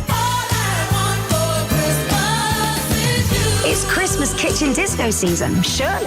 Get all kinds of Christmassy. Just search Christmas music on BBC Sounds. This is 5 Live Sport. 5 Live Premier League Sunday. With Steve Crossman. Listen on BBC Sounds. Aston Villa 1, Manchester United 1, second half commentary on the way shortly. This is the day that England lost the Ashes, beaten in the third test in Adelaide by 82 runs. There's loads of reaction across the BBC. There's a TV special on iPlayer. The Test Match Special podcast is available on BBC Sounds. A lot of discussion around this interview too. Jonathan Agnew with the England head coach, Brendan McCullum. I think if we play like we did over the last 2 days, we give ourselves a much better opportunity of being able to salvage something out of the last 2 test matches. It's not easy coming down here. We appreciated that when we arrived. We came with high expectations, high hopes and ambitions, and we haven't lived up to it so far. It's disappointing when you lose, and I'm sure there'll be plenty of questions asked, and rightfully so. You know, we haven't got everything right. I haven't got everything right as a coach either, and I put my hand up for that, and you accept that, and you try and work out ways that you can try and identify things which you need to make sure that you polish up on to give yourselves more chance. What in particular do you think you haven't got right as coach? Oh, look, I think I've been very strong about the conviction we've had in our preparation, and obviously for us it was a matter of trying to replicate what we have done in previous series which have been successful for us away from home with our preparation. maybe we didn't quite get that right, and I'll acknowledge that, and there's no exact science, but obviously we haven't won. So therefore you point back to things you could have done or might have done differently, and say if you're in that same situation next time, would you make change? And they're the conversations you've got to mull over in your own head, and obviously around the squad as well. So a couple of things like that, and obviously we haven't been as accurate or precise as what we need to with the ball. We haven't been able to score the volume of runs, and we've dropped a few catches as well. I think credit goes to Australia. They have been as precise a team as what I've seen in the last few years, and they've just put us under immense pressure throughout, and we've only really had probably fleeting moments throughout the last 3 test matches where we feel as if we were on top or in a position of strength, and even those were kind of ripped away from us at critical junctures. So, fair play to Australia. I guess you're talking about preparation. Is that sort of pre-first test preparation you would do differently again? Yeah, probably. I mean, not just that, but also the 5 intense training days leading into Brisbane when we knew it was going to be hot. And I think there's just a few things that you look at retrospectively, and you've got to be careful because you need conviction in what your methods are, but you're not too ignorant to admit that if you haven't quite got something right. And I'll put my hand up on that. That's your job as coaches, to try and get performance on the field, and then when you don't get performance, you look back on some things which you might not have quite got right. And I was confident that we had it right, but obviously we didn't, because we haven't played as well as we should have. Brendan McCullum with Jonathan Agnew in the Women's League Cup quarter-finals. It finished Palace 0, Arsenal 2, Manchester United 2, Tottenham 1, West Ham 1, Manchester City 5, and Liverpool 1, Chelsea 9. What do you say after that? Here's Liverpool head coach Gareth Taylor. It's really, really tough to be tough on yourself, because you're looking at the situation you're in and going, well, working tremendously hard, trying to help the players, trying to improve the players. I think there have been some improvements, but we need that help, we need that support to be able to do even more. So yeah, look, I know that it's going to take time. It's just the effort levels required for it are big, and I think it's I've spoken before about levels of tolerance for owners, level of tolerance for coaches. I think it's a big shift we have to put in here, and we want it to be better. It's as simple as that, and to do that, I think a lot of things need to align. Gareth Taylor. Wow. OK, some breaking WSL news to bring you. London City Lionesses have sacked their manager Jocelyn Prasher. Prasher led his side to promotion to the WSL, leaves them 6th in the table. Sue Smith, of course, is with us from Villa Park. Bit of a surprise that, Sue, or not? Yeah, do you know what it is? I think when you look at a team that have just been promoted, you think they're doing OK, aren't they? But I think because they've got such an ambitious owner in Michelle Kang, she brought in a lot of new players. She's obviously spent a lot of money. And the fact, I think I looked at the last couple of games, the last couple of results, and they were beaten to Leicester, they were beaten to Brighton. And clearly they just haven't seen enough progress. They've not seen maybe the players develop enough, or how they want to see them develop, and they think the time's right now to change. So yeah, it's a surprise, I think, when you see a new team coming up and you just think, well, give the manager time to work with these players and get them up the league. But when you listen to Michelle, she always talks about London City Lionesses as a team that's going to challenge at the top of the table, not a team that's just going to consolidate in the league. So yeah, a bit of a surprise there, Steve. Right, well, the big news at Villa Park is around who isn't coming out for the second half. Villa 1, Manchester United 1. Second half commentary with Sue Smith and Ali Bruce-Ball. Yes, and that person is Bruno Fernandes, the talisman for Manchester United. As you will probably have heard in the last 10 minutes of that first half, he just pulled up, he was on the ball inside his own half, felt something in the back of his right leg, continued until half-time. Actually had one decent left-foot strike towards the end of the first half. Manchester United are not taking a risk. And actually, given all the absences, Sue, that there aren't too many options for the manager Ruben Amorim. So Lisandro Martinez, who hasn't made a start yet this season, he's made substitute appearances in the last 4 games. He's on his way back from injury. He comes on for Bruno Fernandes, and I'm presuming that he will play alongside his fellow South American in holding midfield, Martinez and Ugarte in Manchester United central midfield. Yeah, it looks that way, doesn't it? And I was the same as you. I looked at who could potentially come on and what they could do if Bruno Fernandes was to go off, because like you say, you don't want to risk such a key player like that, and straight away it looks like that's what he's doing. He's going to hold, whether Ugarte will maybe go that little bit further forward. But yeah, he's the one that's come into that position. There's no sort of change of shape, because that could have been another option. Kobbie Mainoo not involved at all today. Ruben Amorim said before the game, an injury in the last training session before this match, slight calf injury, so couldn't play in this one today. And I'll read through the rest of the Manchester United subs in just a second, but the second half is underway. It's Villa 1, Manchester United 1. Emi Martinez, the Villa keeper, works the ball onto his right foot, clears that up towards the halfway line, just brushing the crumbs of the half-time mince pie off the notes in front of me, which was absolutely delicious. Watkins looking to chase one down inside the Manchester United half, and Luke Shaw nods it back to Lummons. So, two keepers on the bench for Manchester United, Altay Bayindir and Tom Heaton. Lisandro Martinez has come on. Otherwise, it was Joshua Zirkzee, Tyrell Malacia on his way back from injury as well, been out for a long time during his Manchester United career. And then it's the youngsters, Tyler Frederickson, Jack Fletcher, Shea Lacey, the winger, and Bendito Mantato, a 17-year-old who is on the bench for the very first time in the Premier League for Manchester United. So in terms of losing Bruno Fernandes, not too much else. No, and you think, if Mainu was fit, you wonder, would that have been an opportunity for him to come in there? Zirkzee maybe another option, but he's gone with Martinez, which is great to see him back fit. Yeah. Villa then, in the claret and blue, the famous claret and blue, playing towards the Holt end, the giant Holt end, two-tiered away to our right-hand side in this second half. Goalkeeper Martinez, all in light yellow, clears downfield. Yoro intercepts. Manchester United in white shirts and sort of dark purple, black currant shorts, similar coloured socks. Cash, it was his error that led to the United equaliser late in the first half, in very much this position. Receives the ball from Martinez, gets rid of that pretty quickly up towards McGinn. Good pass. McGinn has Shaw breathing down his neck, turns away from him, lets Ugarte run past him, passes across the Villa half to Onana, and Villa work it back to Ezri Konsa. Emi Martinez in goal, Cash, Konsa, Lindelof, Maatsen, the back four, Camara and Onana in front of them, McGinn, Tielemans, Rodgers, who scored that sensational opening goal in the first half. You must watch that on Match of the Day tonight, BBC One at 10:30.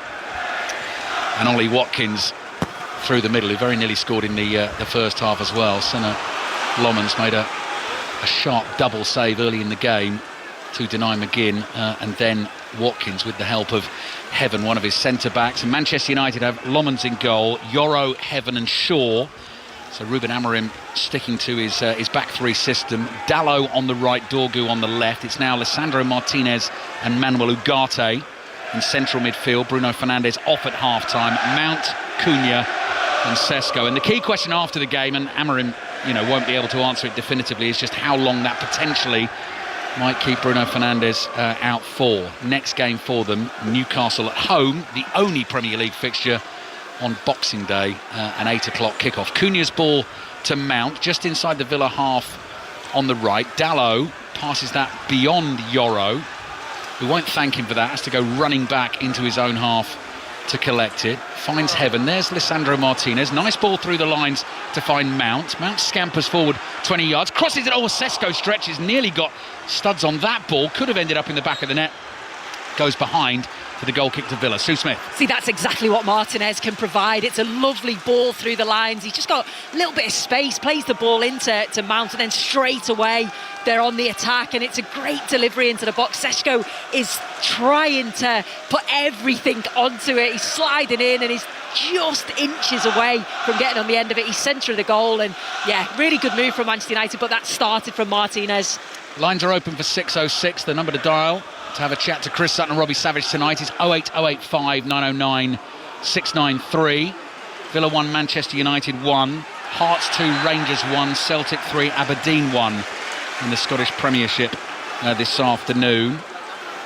Aston Villa have won a free kick just inside the Manchester United half. Camara passes to his right, Ugarte nips in, takes the ball, Cash goes down, no free kick, but that will be a throw-in for Aston Villa, midway inside the Manchester United half, away to our right. Lobbed in by Cash, immediately receives it back from Camara, passes back to Ezri Konsa. 9 wins in a row at home for Aston Villa, 9 wins in a row in all competitions, 6 wins in a row in the Premier League. The last time they won 7 in a row in the top flight was back in 89-90 under our great friend Graham Taylor. And the last time they won 10 straight games in all competitions, you have to go back to 1914. So if they win this one this afternoon, they will equal that record, which will be quite something. Manchester United now without Bruno Fernandes, having to do some defending. McGinn to Cash, Cash back to Konsa. Emery nervously fidgeting his way up the right-hand touchline. Good ball infield from Cash. Cash hits that left-footed shot, sliding block on. That comes back to Onana. Maatsen tees himself up, then looks for the little give and go, gets that ball back. Just tackled by Yoro inside the Manchester United box. A little bit of a scramble in there. United eventually get it away to the right, and here's Dalot. Dalot dummies a clearance. Passes to the edge of the box. Ugarte takes one touch, flicks it up in the air, volleys it away to the right. And Manchester United have done well here. Advantage played. There was a foul on Mount there, I think it was. He picks himself up, gets the ball, gets involved again, and Manchester United start to play out of their own half. Villa 1, Manchester United 1. 5 Live and BBC Sounds. That BBC Sounds app can be absolutely crucial to you over the Christmas period when you're on the move. The sports extra streams are all there, all the podcasts as well. I'll give you one to look out for, which is going to pop up on Boxing Day on the Football Daily feed. We recorded the annual Christmas quiz the other day. Clash of the podcasts. Chris Sutton and Statman Dave representing the FPL pod from BBC Sport. John Murray and Ian Dennis representing the commentator's view. A dramatic finish, that's all I'm going to say. Great quiz, lots of points scored. So make sure you get hold of that. It'll be live actually on Christmas Day on 5 Live at 6:15 in the evening. Here's Maatsen on the turn inside his own half. Lost it to Dalot. Sesko's out there to help out. Turns to cross. Didn't know if anyone was in there, but what he's done is won his team a corner. Sue Smith. Yeah, and they've done that so well, Manchester United. They've pressed high like that. When Aston Villa have tried to play the ball out from the back, it's obviously where their first goal come from. They press Matty Cash. They've just done exactly the same there. Press Maatsen and won themselves a corner. So Manchester United corner in front of those noisy Manchester United fans, the opposite side of the stadium to us. We sit in the lower tier of the Trinity Road stand. Those Manchester United fans are at one end of the Doug Ellis stand, the north stand away to our left. Fabulous football ground this one to visit, particularly when it's packed and Villa are playing well, which is exactly what's going on this season. Very much on the up under Unai Emery. There's the corner from Luke Shaw, high swinging one. Konza heads it away sideways, comes back to Shaw, clips it across goal. Oh, heaven was up. Comes out to Mount, edge of the box. Low shot, didn't take a deflection, dragged it wide and behind. The goal kick to Villa, 1-1. Yeah, it's a decent effort though. Mason Mount probably thought he could have done better. When it falls to him, he just snatches at it a little bit. They part clear as the corner comes in. Konza part clears. It's a lovely delivery back in with the laces from Luke Shaw. And when it falls to Mason Mount on the edge of the area, just snatches it wide of the far post. Goal kick Villa, taken short to the keeper Martinez. That was a risky one, but a precise ball towards Tielemans. On to McGinn. McGinn expected Cash 10 yards further up the field there. And having received that pass, Cash had nowhere to go really. Had to turn back and play back to Konza. Just the fine details. And also, when you're playing on the right here under the nose of Unai Emery, you are not getting away with anything. Great turn, skill from McGinn. Moves away from Martinez and nearly slid it through for Watkins. Passed it just beyond him. And it's ended up at the feet of Senna Lomans. It was a really good turn from John McGinn. He's up against Martinez and sees where he is. And it's just that, it just overhits the pass to Ollie Watkins, who's constantly threatening him behind. Just watching both of these managers go through the agonies. Didn't they relax at all on Christmas Day? I know Ruben Amorim's got a game on Boxing Day and it's like, slightly different. Their game is straight the day after. I just can't imagine either of them winding down at all. Dalot speeding forward down the right, trying to get past Maatsen. Good defensive work, but no, Maatsen can't keep that ball in play in the end, so that'll be a throw-in for Manchester United. And the United fans will know, historically, they have a really good record here at Villa Park. 0-0 draw here last season. Season before that, they won 2-1 with a late Scott McTominay goal. Throw-in will come from Dalot. Dalot is about level with the penalty spot. You've got Yoro, Heaven and Sesko, the big men, gathered around the near post. Plenty of Villa defenders there too. High looping throw, headed away by Onana.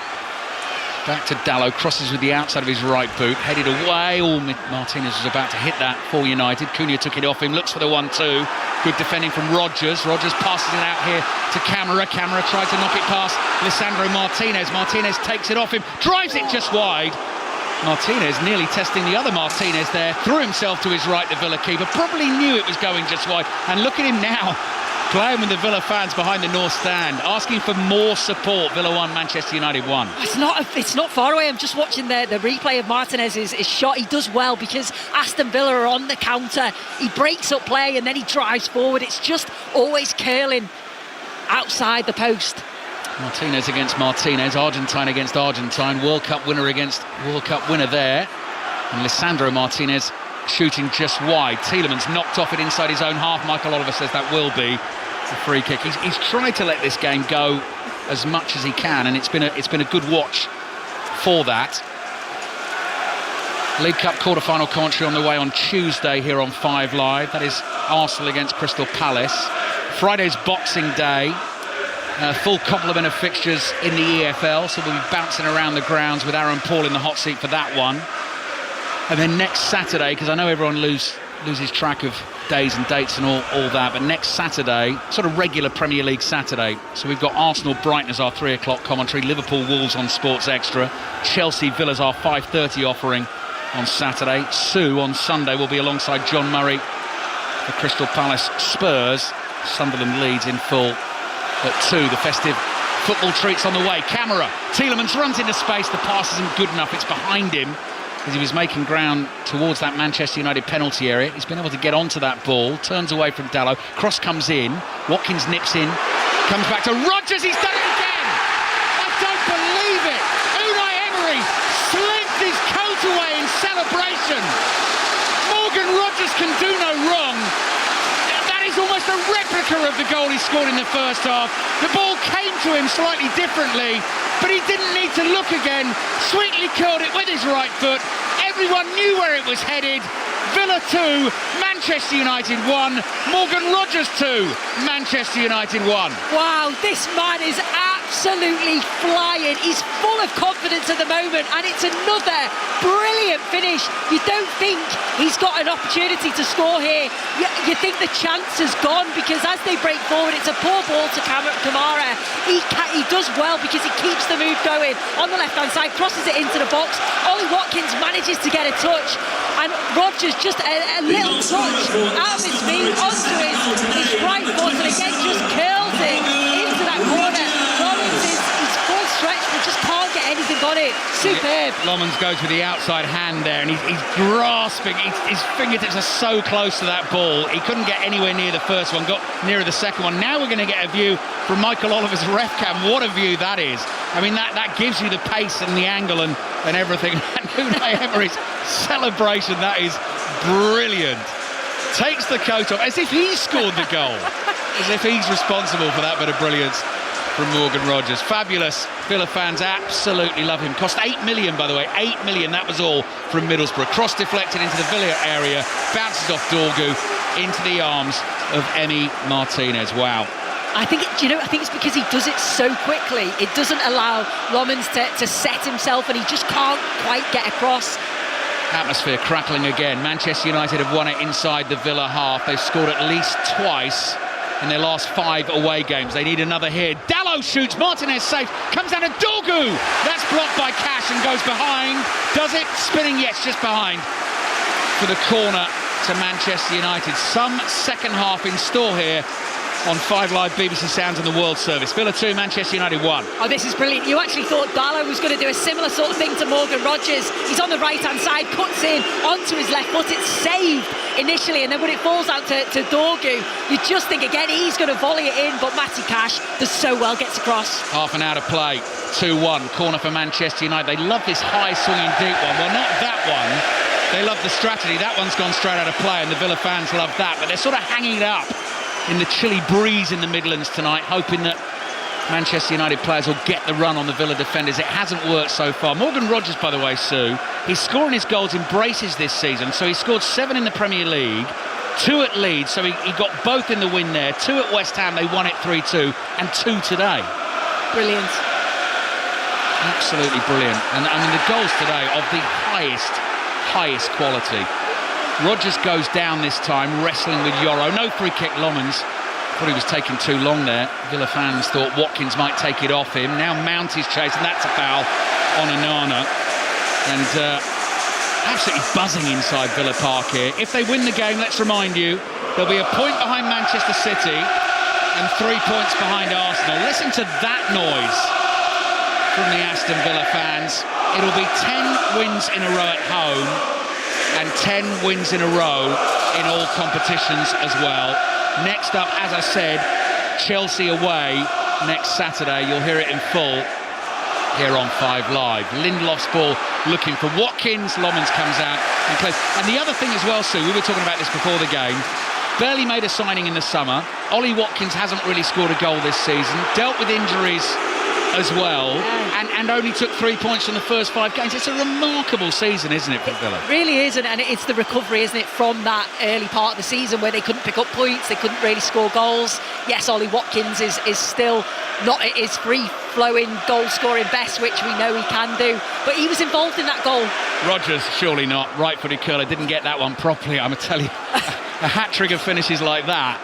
I was trying to speed up what I was going to say. I knew he was going to... We knew he was coming, didn't we? Yeah, exactly.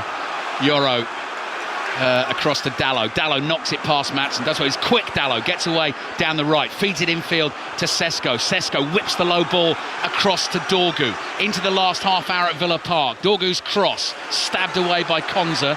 Cash gets there first. Under pressure from Dorgu. Turns. Faces his own byline. Konza is there to help out. Clears first time. Shaw's first touch. Gives it to McGinn. Bundles his way past Shaw, is fouled, and John McGinn, now that look on his face says, referee, I'm very surprised you've not given him a yellow card for that. Yeah, and he's right as well.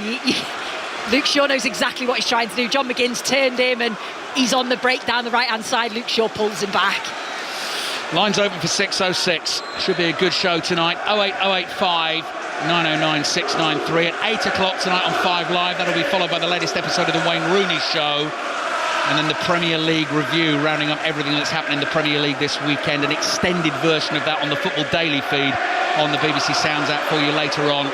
And of course, first thing tomorrow morning, Sesko's ball. Mount just holds off Maatsen. Awkward for him. Lays it back to Dalot. Early cross. Leaping in the air is Tielemans. Totally committed to make the block. The ball runs to Yoro. Just get the feeling the scoring's not done here. Martinez looking for Dorgu, heads it back into the Villa penalty area. Konza, good leap, flicks the header away. Ugarte can't take it off Onana. Onana, long strides, bring him up towards the halfway line. Villa fans getting out of their seats as John McGinn goes burrowing away down the right-hand side. Cunha's chasing, good tackle by Cunha, slides in, got the ball and does brilliantly for Manchester United. I thought to prevent the corner, no. Assistant referee right there says that will be a corner to Aston Villa. Total commitment from both sets of players here. Yeah, it's brilliant. And when Aston Villa go forward, they go forward with numbers and they go forward at pace. But Cunha does so well. He does his defensive responsibilities there, matches John McGinn all the way. And unfortunately for him, it still goes out for a corner, but great defensive work from your forward player there. Villa 2, Manchester United 1. The fact remains Manchester United have still only kept one clean sheet all season and one clean sheet away from home in the Premier League. Well, in fact, the last clean sheet away from home in the Premier League was back in March at the end of last season away at Leicester. Tielemans, low corner. Rodgers hits it, headed away for now and then volleyed away by Dalot, who just smashes the ball high into the air. Cash lets that bounce 4 times, then controls inside his own half and passes it back to his goalkeeper Martinez, and everyone takes a breath for a second or two. Martinez with the ball at his feet. Resounding cheering, chanting around all 4 stands at Villa Park. Ugarte with a nice touch and turn. He's given it away though, he was fouled. Onana running onto the loose ball. Yuri Tielemans says Ugarte has dived. Michael Oliver smiling a wink and says that will be a free kick to Manchester United. Yeah, I think he goes to win the ball, doesn't he, Tielemans, and does bring him down. It is a foul, right call from the referee. Is Yoro down the right to Dalot. Dalot with pace on the pass into midfield to Mount. He's a little bit deeper there. Martinez on for the injured Bruno Fernandes. Don't forget Manchester United coping without their captain now in this second half. Here's Dorgu. Dorgu to Cunha. Cunha trying to line up the shot, go Rodgers style, well wide of the target. And behind for the Villa goal kick. Yeah, this time you can see Cunha, he's just left of centre, just outside the box, and cuts in onto his right foot, and yeah, he's trying to do a Morgan Rodgers and curl it into that far corner, but it's just wide. just been a couple of times where Manchester United have got free down this left-hand side. Dorgu, just like that little bit of quality on the delivery into the box. Goal kick for Aston Villa, 25 minutes away from a 10th win in a row in all competitions, 7th in a row in the Premier League, and a rare home win, of course, over Manchester United. Dorgu slides in, won it importantly for Manchester United. Tielemans caught, but Watkins onto it, the flag's up, it's offside. Watkins was getting ready to hit the strike, but play has been called back, and Aidan Heaven is down in the centre circle after the challenge with Tielemans as Villa went to win that ball back. Villa 2, Manchester United 1. Yeah, I'm just watching now to see if he was offside. It's a tight one, but I think he does just go a little bit too soon, Ollie Watkins. But that he's constantly done that. He's constantly been trying to threaten the back line, stretch the play a little bit. Manchester United from the free kick have it with Yoro. Mount deep again. He's waving teammates forward. Can they find something, Manchester United, to peg back this in-form Aston Villa team once more? Martinez, Lisandro Martinez, stocky figure in the middle of the Manchester United midfield, across to the right to Mount. Mount drills one towards Dorgu, chests it down. What's the quality going to be like this time? Ball in, headed down, oh, it's wide. Cunha down into the ground, the ball spins up, and it just shaves Emi Martinez's left-hand post. I think that should have been 2-2. Oh, he's got to score, and I just mentioned about Dorgu's delivery into the box, just hasn't been good enough this time. It's a brilliant delivery. Cunha does well, he's in between two defenders, he gets up, and you can see exactly what he's trying to do, head the ball down into that far corner, but wide of the far post. You can see on our producer Nathan's laptop here that Aston Villa, the social media team, have been busy very quickly, so they've got a picture of the Morgan Rogers celebration, which I think lots of people will know is exactly the same as Cole Palmer's. It's rubbing yourself as if you're cold, and they've gone on the sort of icy roads gag. So the picture of Morgan Rogers, caution, icy conditions, please take extra care. Brilliant. Nice.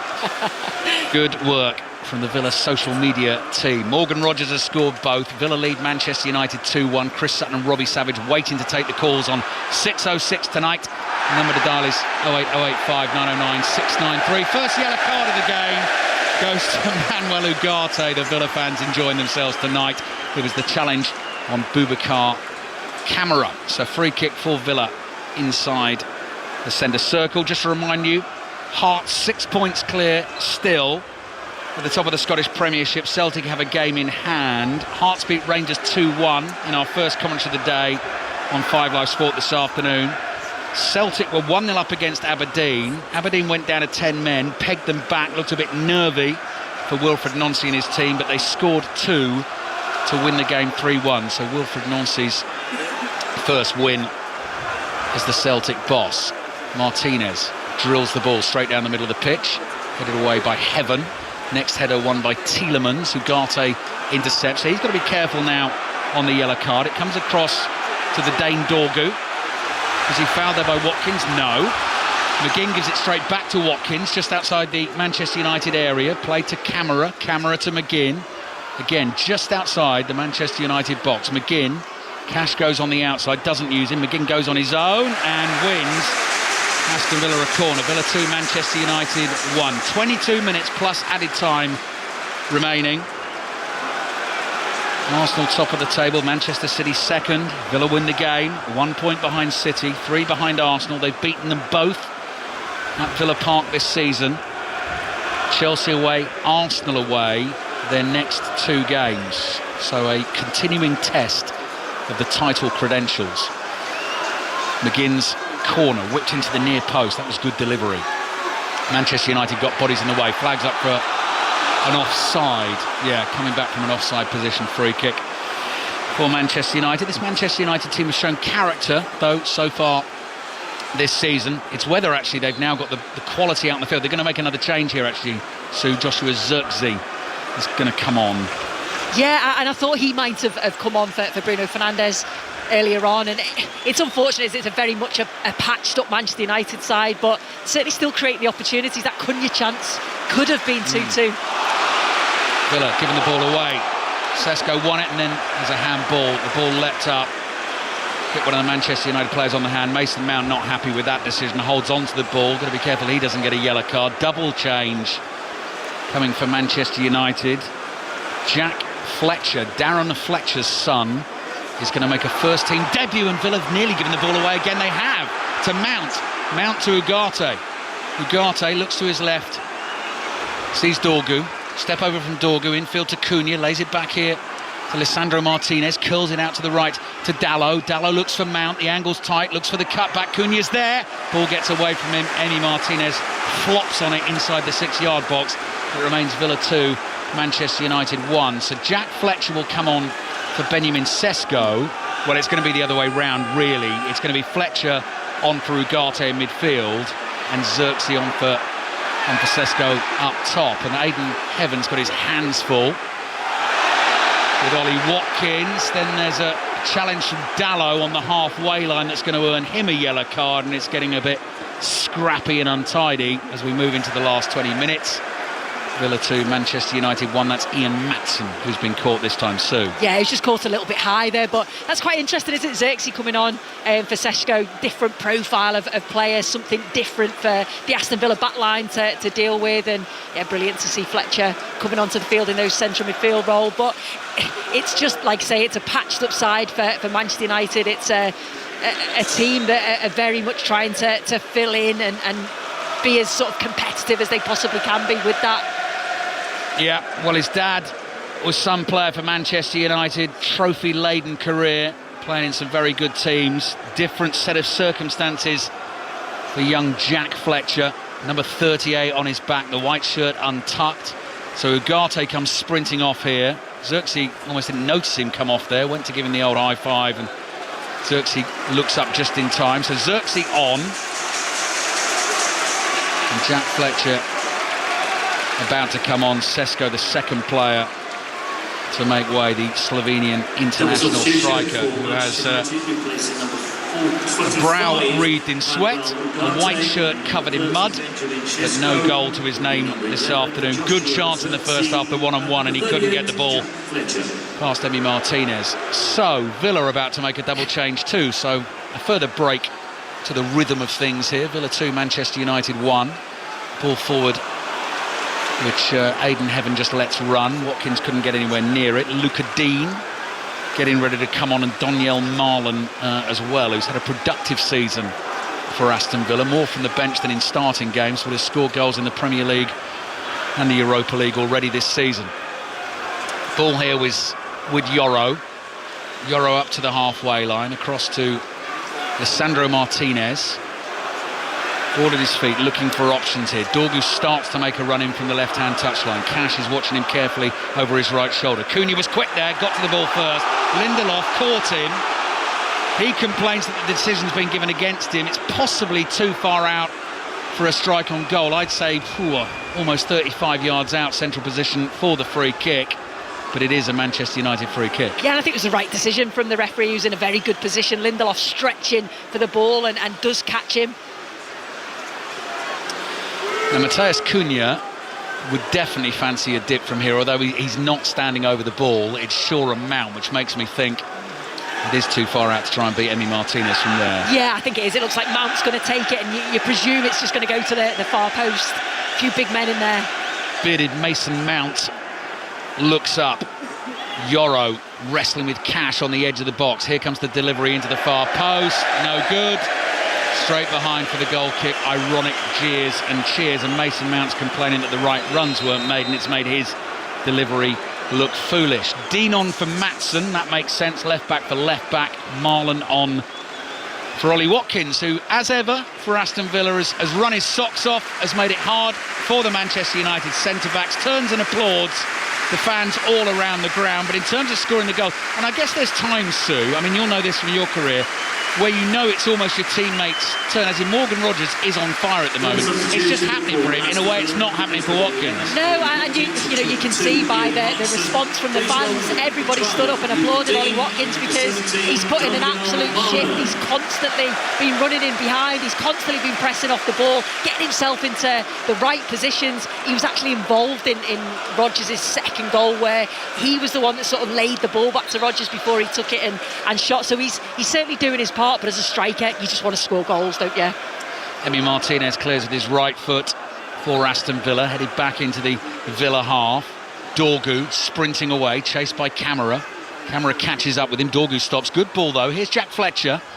First touch of the game for the 18-year-old. Tried a little bit too much of that to Onana, who gratefully steps in and knocks the ball out of play for a Manchester United throw. Just over 43,000. Sounds like it, feels like it inside Villa Park. The majority of them Villa fans, the happier at the moment, because their team lead Manchester United 2-1. Throw in to come in from the left. Dalot takes it. Up in the air it goes. Martinez comes and claims. Edge of his 6-yard box. Sprints out to the edge of the area. Marlon was away to the middle.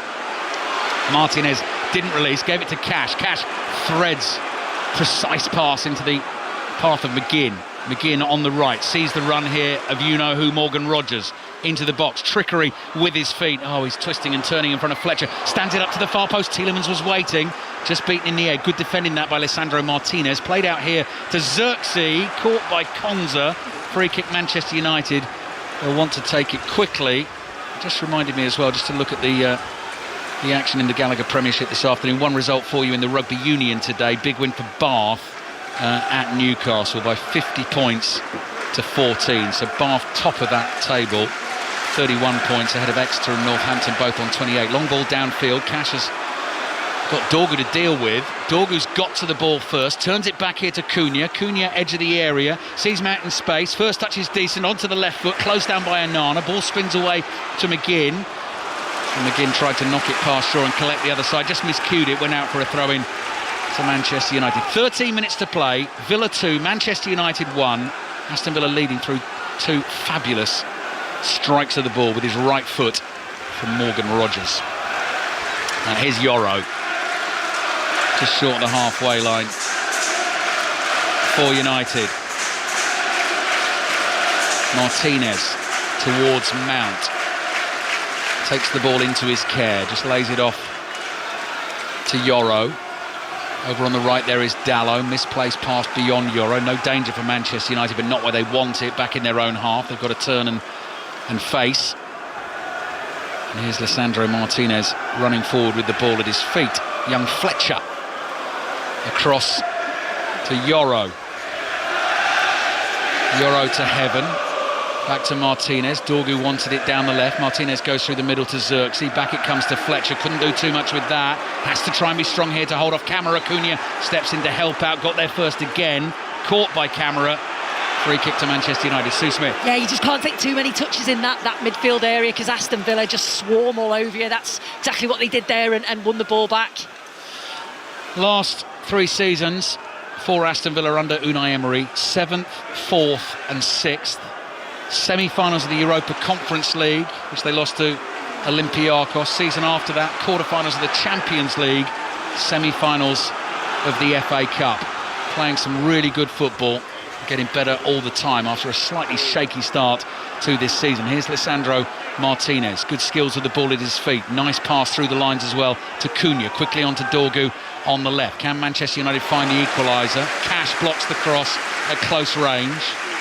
Dorgu with the hair tied back with a thin white headband. Goes running quickly to receive the ball to take the throw. Level with the edge of the Aston Villa box. They're going to leave it for Dalot, who's not quite got the sort of pacey trajectory on these long throws. He can get them a distance, but they lose a bit of pace. You're looking for second ball here, really, aren't you, Sue? Yeah, it's a bit loopy, isn't it, the way that it's thrown up there.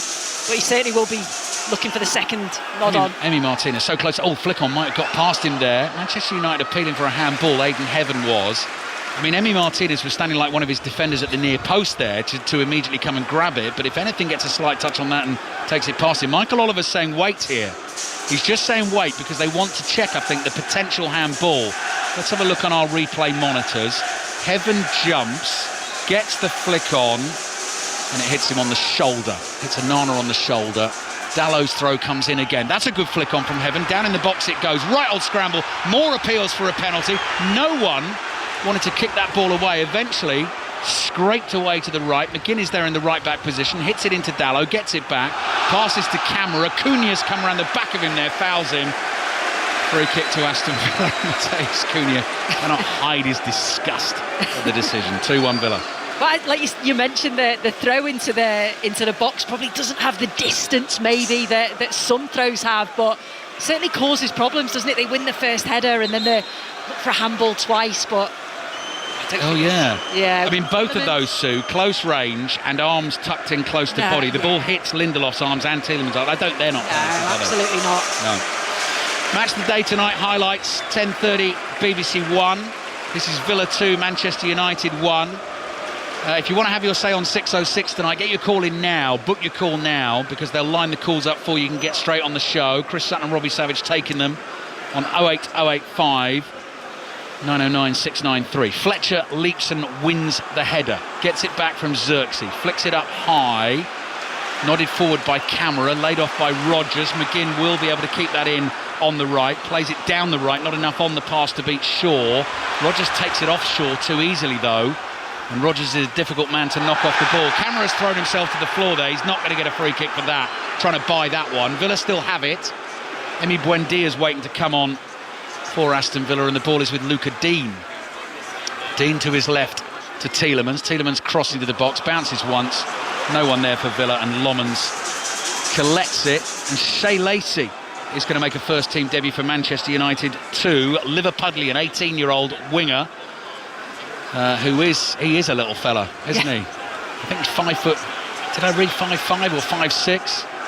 Hey, nothing wrong with that. No, hey Sue, nothing wrong with that.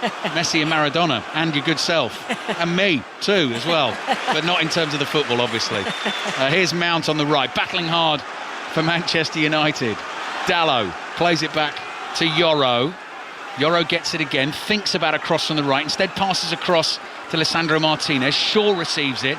35 yards out, curls a ball into the box. Lindelof jumps with Cunha. Neither of them get a touch.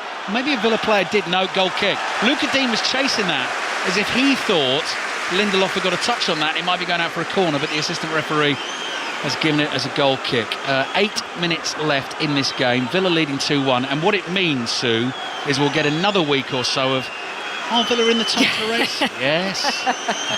Absolutely, but again, if they do see this game out, you think what another fantastic result. Oh, absolutely, yeah.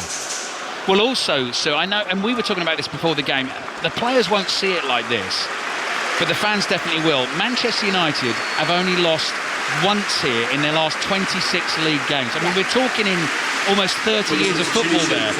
That will be quite a win for those reasons as well for Villa if they get it. Oh, absolutely, and speaking to some of the fans, that's exactly what they were saying. They were saying Manchester United are our bogey team and we're really worried about this, and I was like, but you're in great form and you're playing so well, you're great at home, but they were really worried, and like you say, obviously the players and the manager will think differently, but yeah, this is a big result for them if they can win this.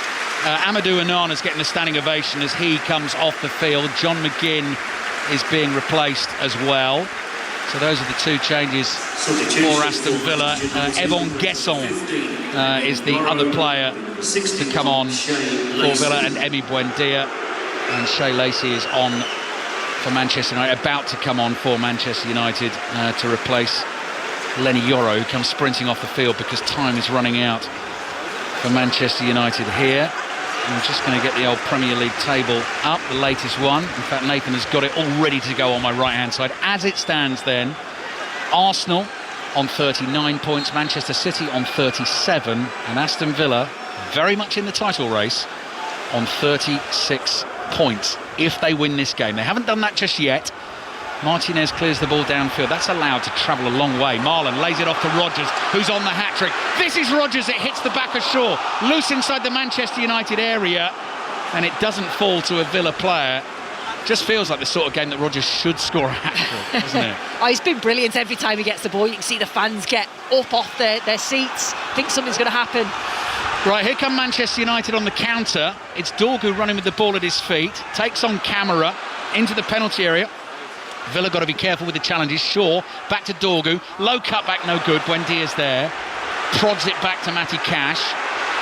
Cash in the right back position, being forced back. Plays out to Buendia. Did well to keep that in. But it runs to Lisandro Martinez. Forward to Cunha. Hits one early low. And Emi Martinez scrambles to his right and makes the save. And just talking about keeping the ball in play, I'm just going to go back to Morgan Rodgers' first goal. The athleticism, Sue, to keep that pass Well, A, to control the pass, because it was like a flying kick. I mean, his leg was up head height to control that ball. Then he chased it down to keep it in play on the left. And then he ran in field and applied a sumptuous finish. He's got a bit of everything, hasn't he? Yeah. That technical ability, but then the change of pace and then the quality at the end of it. Cunha moving forward at pace for Manchester United. He's won a corner. He was looking for Xerxes. Camera makes the interception. Here's your Morgan Rogers stat from Opta Joe. First Aston Villa player to score 2 or more goals in back-to-back Premier League appearances since our very own Dion Dublin in November 1998, who did it in 3 in a row. So he's not matched Dion just yet. No, lovely Dion. Good old Dion. Right, corner. We played for both of these clubs. Yes. Of course, Dion. What a guy. We'll be listening in, we hope, Aston Villa, Manchester United. Chris Sutton, Robbie Savage on the way with 6:06. 5 minutes to play. Mount with the corner, going deep to the far post. Martinez again gobbles it up. He'll take those all day long. And in fact, the Manchester United goal, of course, late in the first half, did come from a Villa mistake. Matty Cash was caught by Dorgu in possession. There's Villa getting caught again, and Lindelof is not having any of that. Just steps onto the ball and absolutely clatters it downfield. And then Unai Emery's complaining that he did that. Villa waiting to make another change. They are 4.5 minutes away from a 7th straight Premier League win. Last time they did that in the top flight, late 80s, early 90s, and a 10th win in a row in all competitions. Last time they did that back in 1914, over 100 years ago. That's how well Aston Villa are playing at the moment. Unai Emery still dancing madly down the touchline. Shaw passes it through the legs of Gesson there to Mount, gets it back here from Xerxes, looks to feed it to his right to Shea Lacey.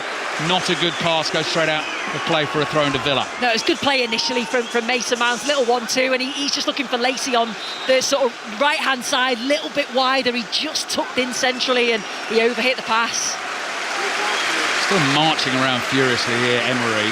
And quite strong words with Lamar Bogard, who's not even got on the pitch yet. He's thinking, hang on, boss, give me a chance to actually do something before you have a go at me. Boubacar Kamara is coming off. What a job Unai Emery is doing at Aston Villa. Such an experienced manager. A lot of people, we were saying this as well before the game, so in terms of winning domestic titles, it often depends on the clubs you manage.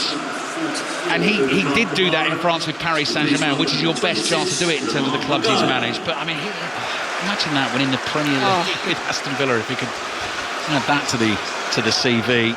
Just be incredible, wouldn't it? Absolutely. I just think where Aston Villa were when he came in. Yeah, that's right. The job that he's done is just unbelievable. Free kick Villa. Think about going quickly. No need. Yes, they will. Ball falls to Morgan Rogers. He was looking for the early release down the middle. Gesson wasn't making the run. Villa will come back and bide their time over this. 2 minutes plus added time. Villa leading Manchester United 2-1 with 2 absolute, going to have to use the obvious festive pun, Christmas crackers from Morgan Rogers. Sometimes the obvious ones are the only ones. They're the best ones, yeah, I know. And Villa fans are going to try and sing them home. Emi Martinez with his right foot takes the free kick from midway inside his own half. Flying Dallo misses the header completely, goes out for a throw-in to Manchester United. The big question for Ruben Amorim after the game will be the state of Bruno Fernandes' hamstring. That is a worry. Pulled up with 10 minutes to go in the first half, didn't reappear for the second half. Newcastle at home on Boxing Day, then Wolves home, Leeds away, Burnley away. Marlon turns on the ball, looks to feed it down the left. Buendia will chase. Dallo wants it to run out of play, allows it to do so, and it goes behind for the goal kick. We're into the 90th minute of the game, and of course Mbumo, Amad Diallo, Mazraoui all the way at the Africa Cup of Nations. First game of that competition tonight, actually, kicks off at 7 o'clock, so that's not too far away. That is the host Morocco against Comoros, so that is Mazraoui's nation. Buendia's lost it to Cunha. Cunha takes it past Tielemans, tries to drag him back and foul him. Cunha won't be shrugged off that easily, still holds him off. Tielemans goes again. Cunha gets there to the edge of the box, wants the free kick, laid off here to Lacey, hits the shot straight at Martinez, straight into the bread basket. And you almost heard the thud of ball into chest there as he claimed it and fell on the floor. Yeah, but what a good play this is from Cunha. He runs a long, long way, and Tielemans is trying to pull him down, trying to get at him. He's got so much strength. Uses that strength and then that change of pace to get by him. And yeah, Lacey's shot too close to the goalkeeper. 4 minutes of added time at the end of the game. Manchester United desperately searching for the equaliser. Tielemans is down hurt in the centre circle. Dorgu's crossing towards the far post.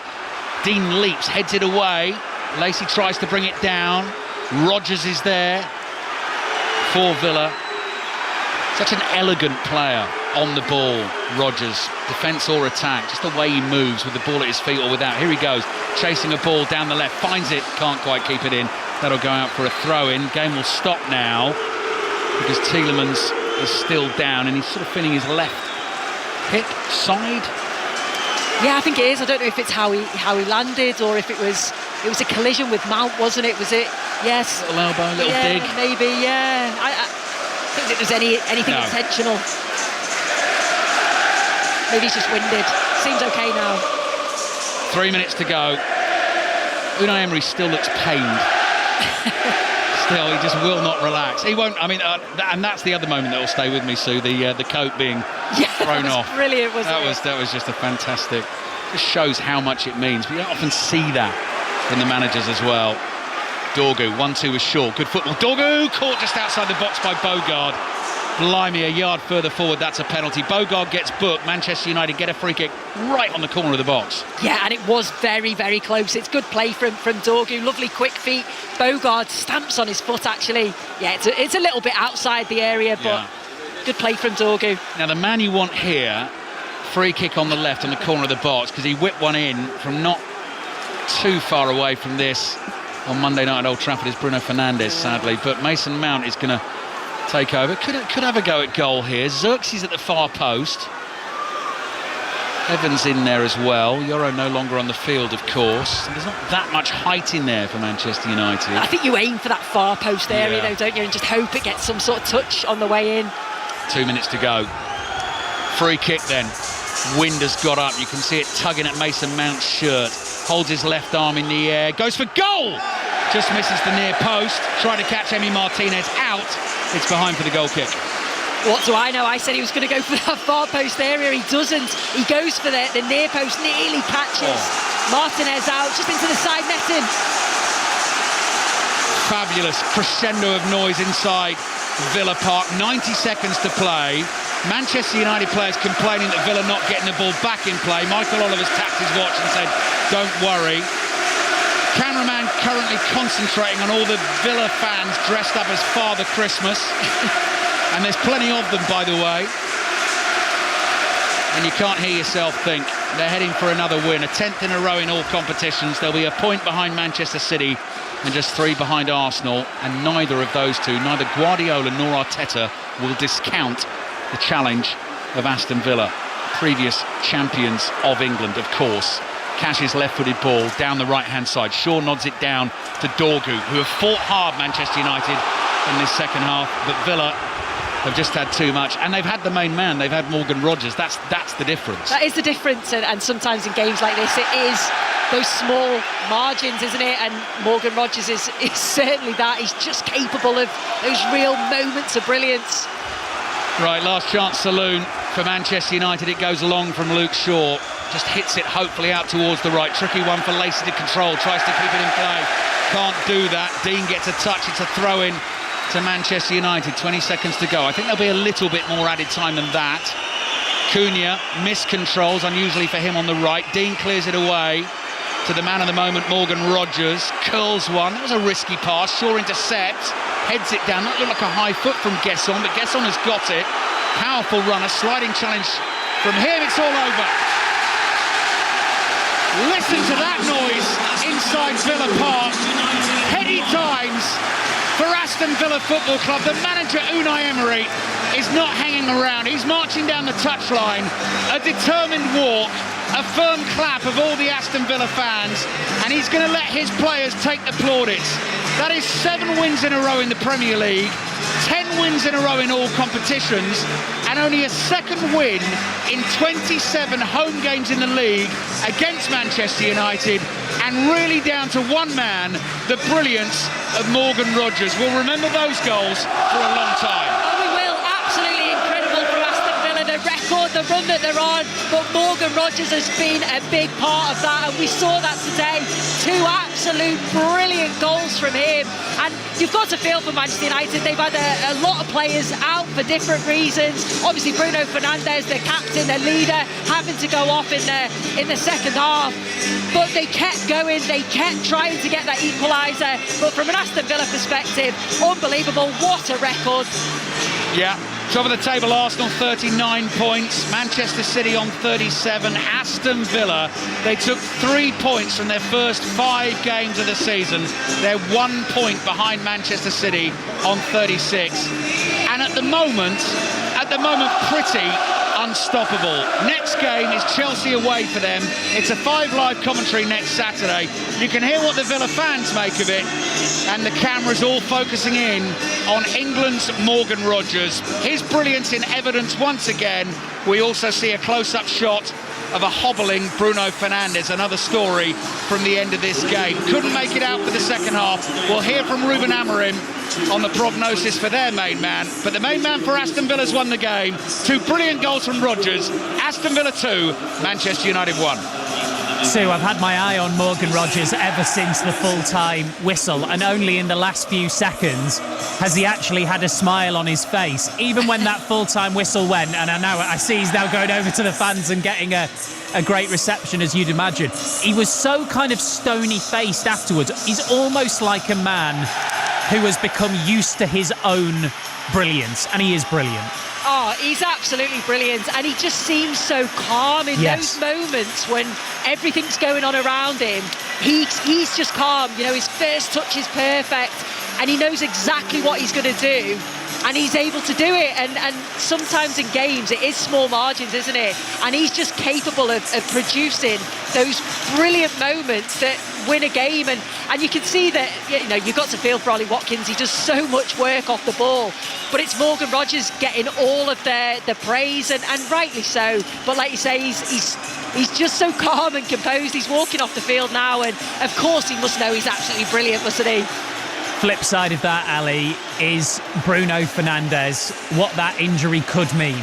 Yeah, we just don't know the severity, Steve. You know, he pulled up 10 minutes before half-time. He felt it, and he was only jogging at the time, really. Played for another 10 minutes. No surprise not to see him come out, given that the football's coming thick and fast. You can't take a risk, though, with that, can you? So that is a worry, because obviously they've got so many players missing on international duty through injury. But even when they've got a full complement, he is their most important player. You know, he's their best player. He's the captain. You watched him in that first half with the younger players, telling them how to play the game and taught them through it. That will be a mammoth miss for Manchester United, depending on how long it is. That's a huge blow today. Do you know, Sue, I really hate it when a team wins like 3 or 4 games in a row and people start saying, but are they in the title race?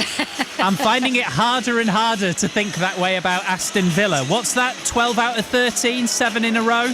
Oh, you cannot say that they're not in a title race, can you now? Because they just keep doing it. We keep saying, well, they've got a test. They've got another test. They've got another test. And they just keep passing them. So, yeah, they absolutely outstanding for Aston Villa. And yes, they are, aren't they? Have a great Christmas, you two. Thank you very much. You too, Steve.